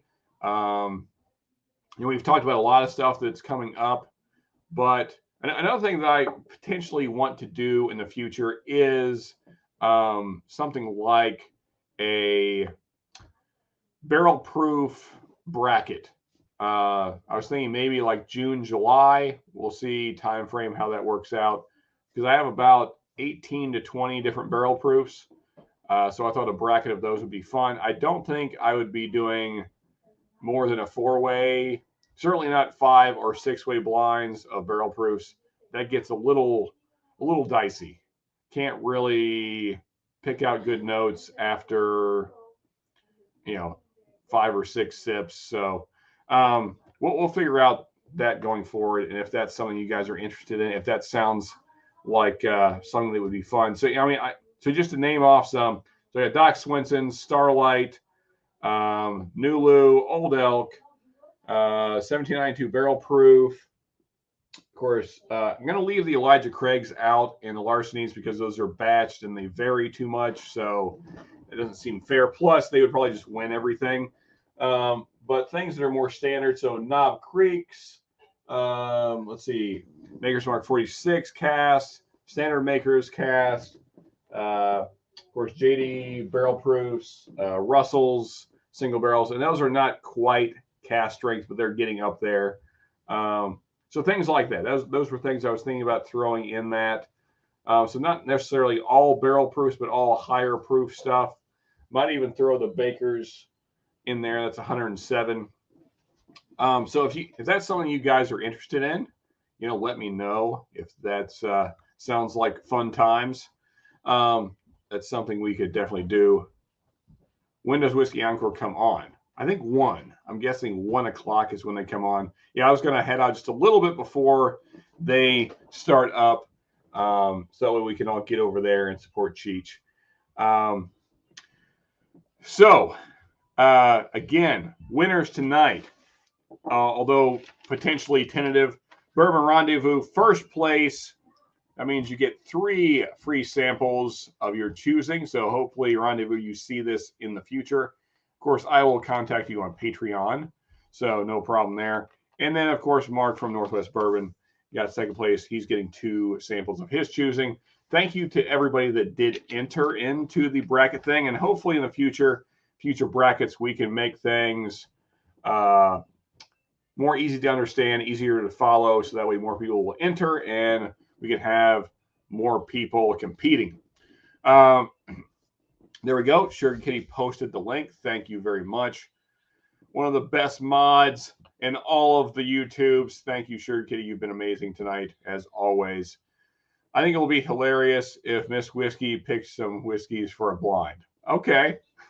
We could do that. Yeah. So, me and her have been talking about how to work her into the channel, because I want to have her on. So that would be fun. Like, she could kind of, we'll have to set up things differently. Maybe I could just shoot on this sidewall over here instead of, because it's kind of cramped here between the barrels for 2 people. So I'll probably shoot stuff like that on this sidewall. So there'll still be bourbon behind me, and you'll get to see my deer head. So that'll be fun. So she'll kind of host it while I do the blind and try and figure out what the heck she gave me. So that sounds fun. Yeah, we could do that. Some double blinds with my wife. Okay, I like that. I like that idea. Secret double blinds, yes, top secret, so you have no bias at all. Yep, for sure. About ready to have a beer, probably Boulevard Tropical Slam. Hey, cool, man. So what is that exactly, Cohen? I have some ideas based on the name. Is that like an IPA? What is that? Curious. I'm gonna finish off my blend here. It's coming together as it sits, as the wine and the bourbon mix. It's getting better.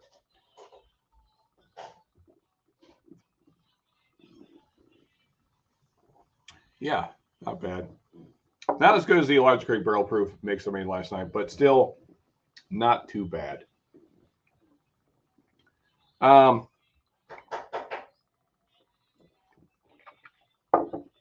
Any other ideas anybody wants to throw out for video ideas? I'm open to it. Because I have a bunch of stuff shot. I mean, as I said, I have like, let's see here. I have 2.5 months of video shot already. I shot a bunch in advance because when I was sick, I almost missed a Saturday because I did not shoot enough in advance. So now I have plenty of stuff to put out. But even though I have it scheduled, I can put it out in whatever order. So if you guys come up with ideas you guys want to see, I can get those out. I can shoot them and get them out. So the other stuff I have shot is just kind of backup stuff. So if you guys have more interesting ideas, stuff you'd like to see, things that maybe not a lot of people are doing, or just things that are interesting, we can do that for sure.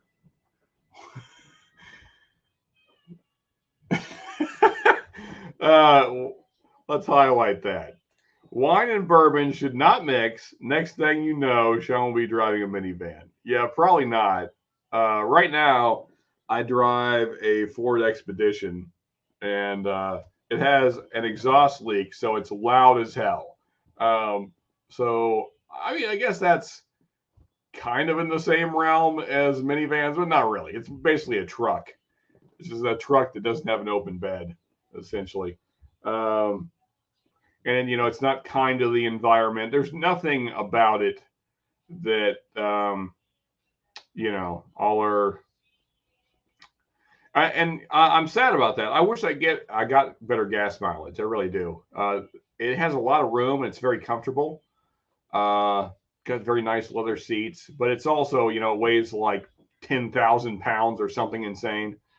Yeah. So I put $35 in yesterday, and that got me a quarter of a tank. So that kind of sucks.